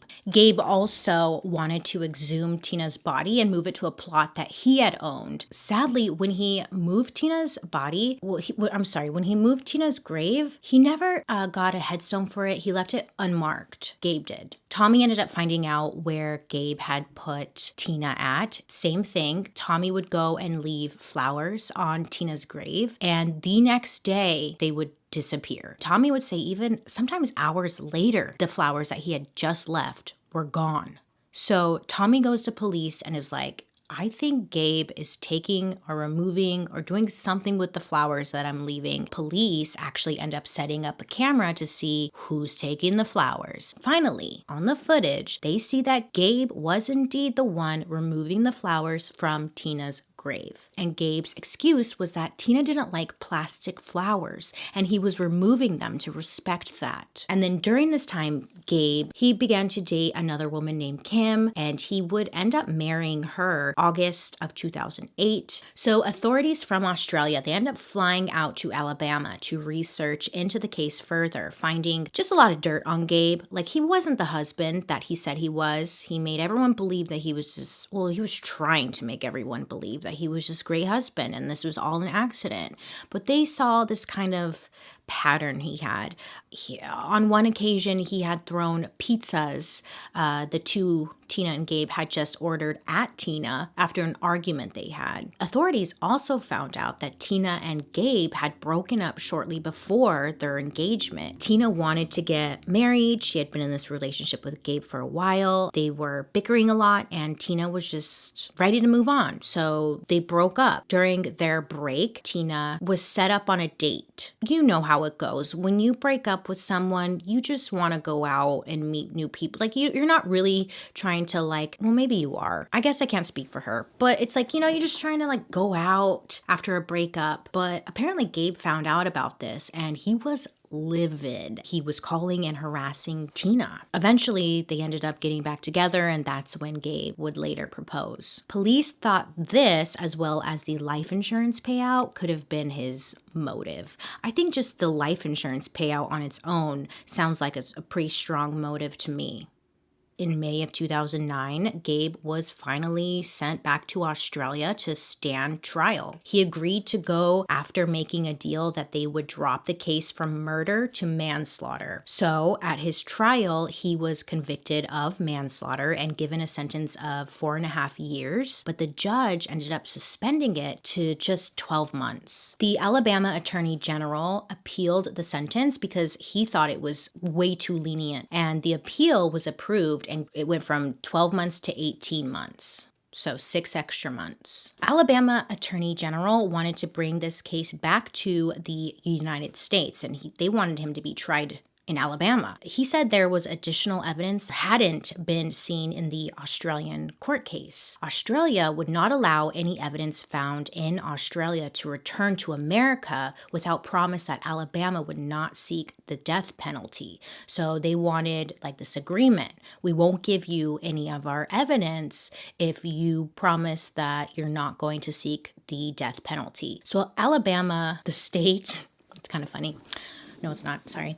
Alabama agreed, and Gabe was returned to the United States, put into police custody, and he was going to now be tried in Alabama. So the Attorney General indicted Gabe on 2 counts. One was capital murder, and the other was kidnapping with trickery. The Attorney General said that Gabe had tricked Tina into taking dive lessons and tricked her into going to Australia. During this time, Alabama courts removed Gabe as the administrator of Tina's estate, and they ended up granting it to Tina's father. Gabe, this son of a bitch, he had left her grave unmarked for 3 years after exhuming her remains to have her moved. Tommy then asked Gabe to return Tina's personal belongings, but Gabe... So the trial officially went to court on February 13th of 2012. Now, this would have been Tina's 35th birthday. Did they do that on purpose? That's fucked up. In Alabama, for some reason, the evidence of Gabe, his odd behavior, they were not allowed to mention that in court at all. And they would not allow the attempt to raise the life insurance claim.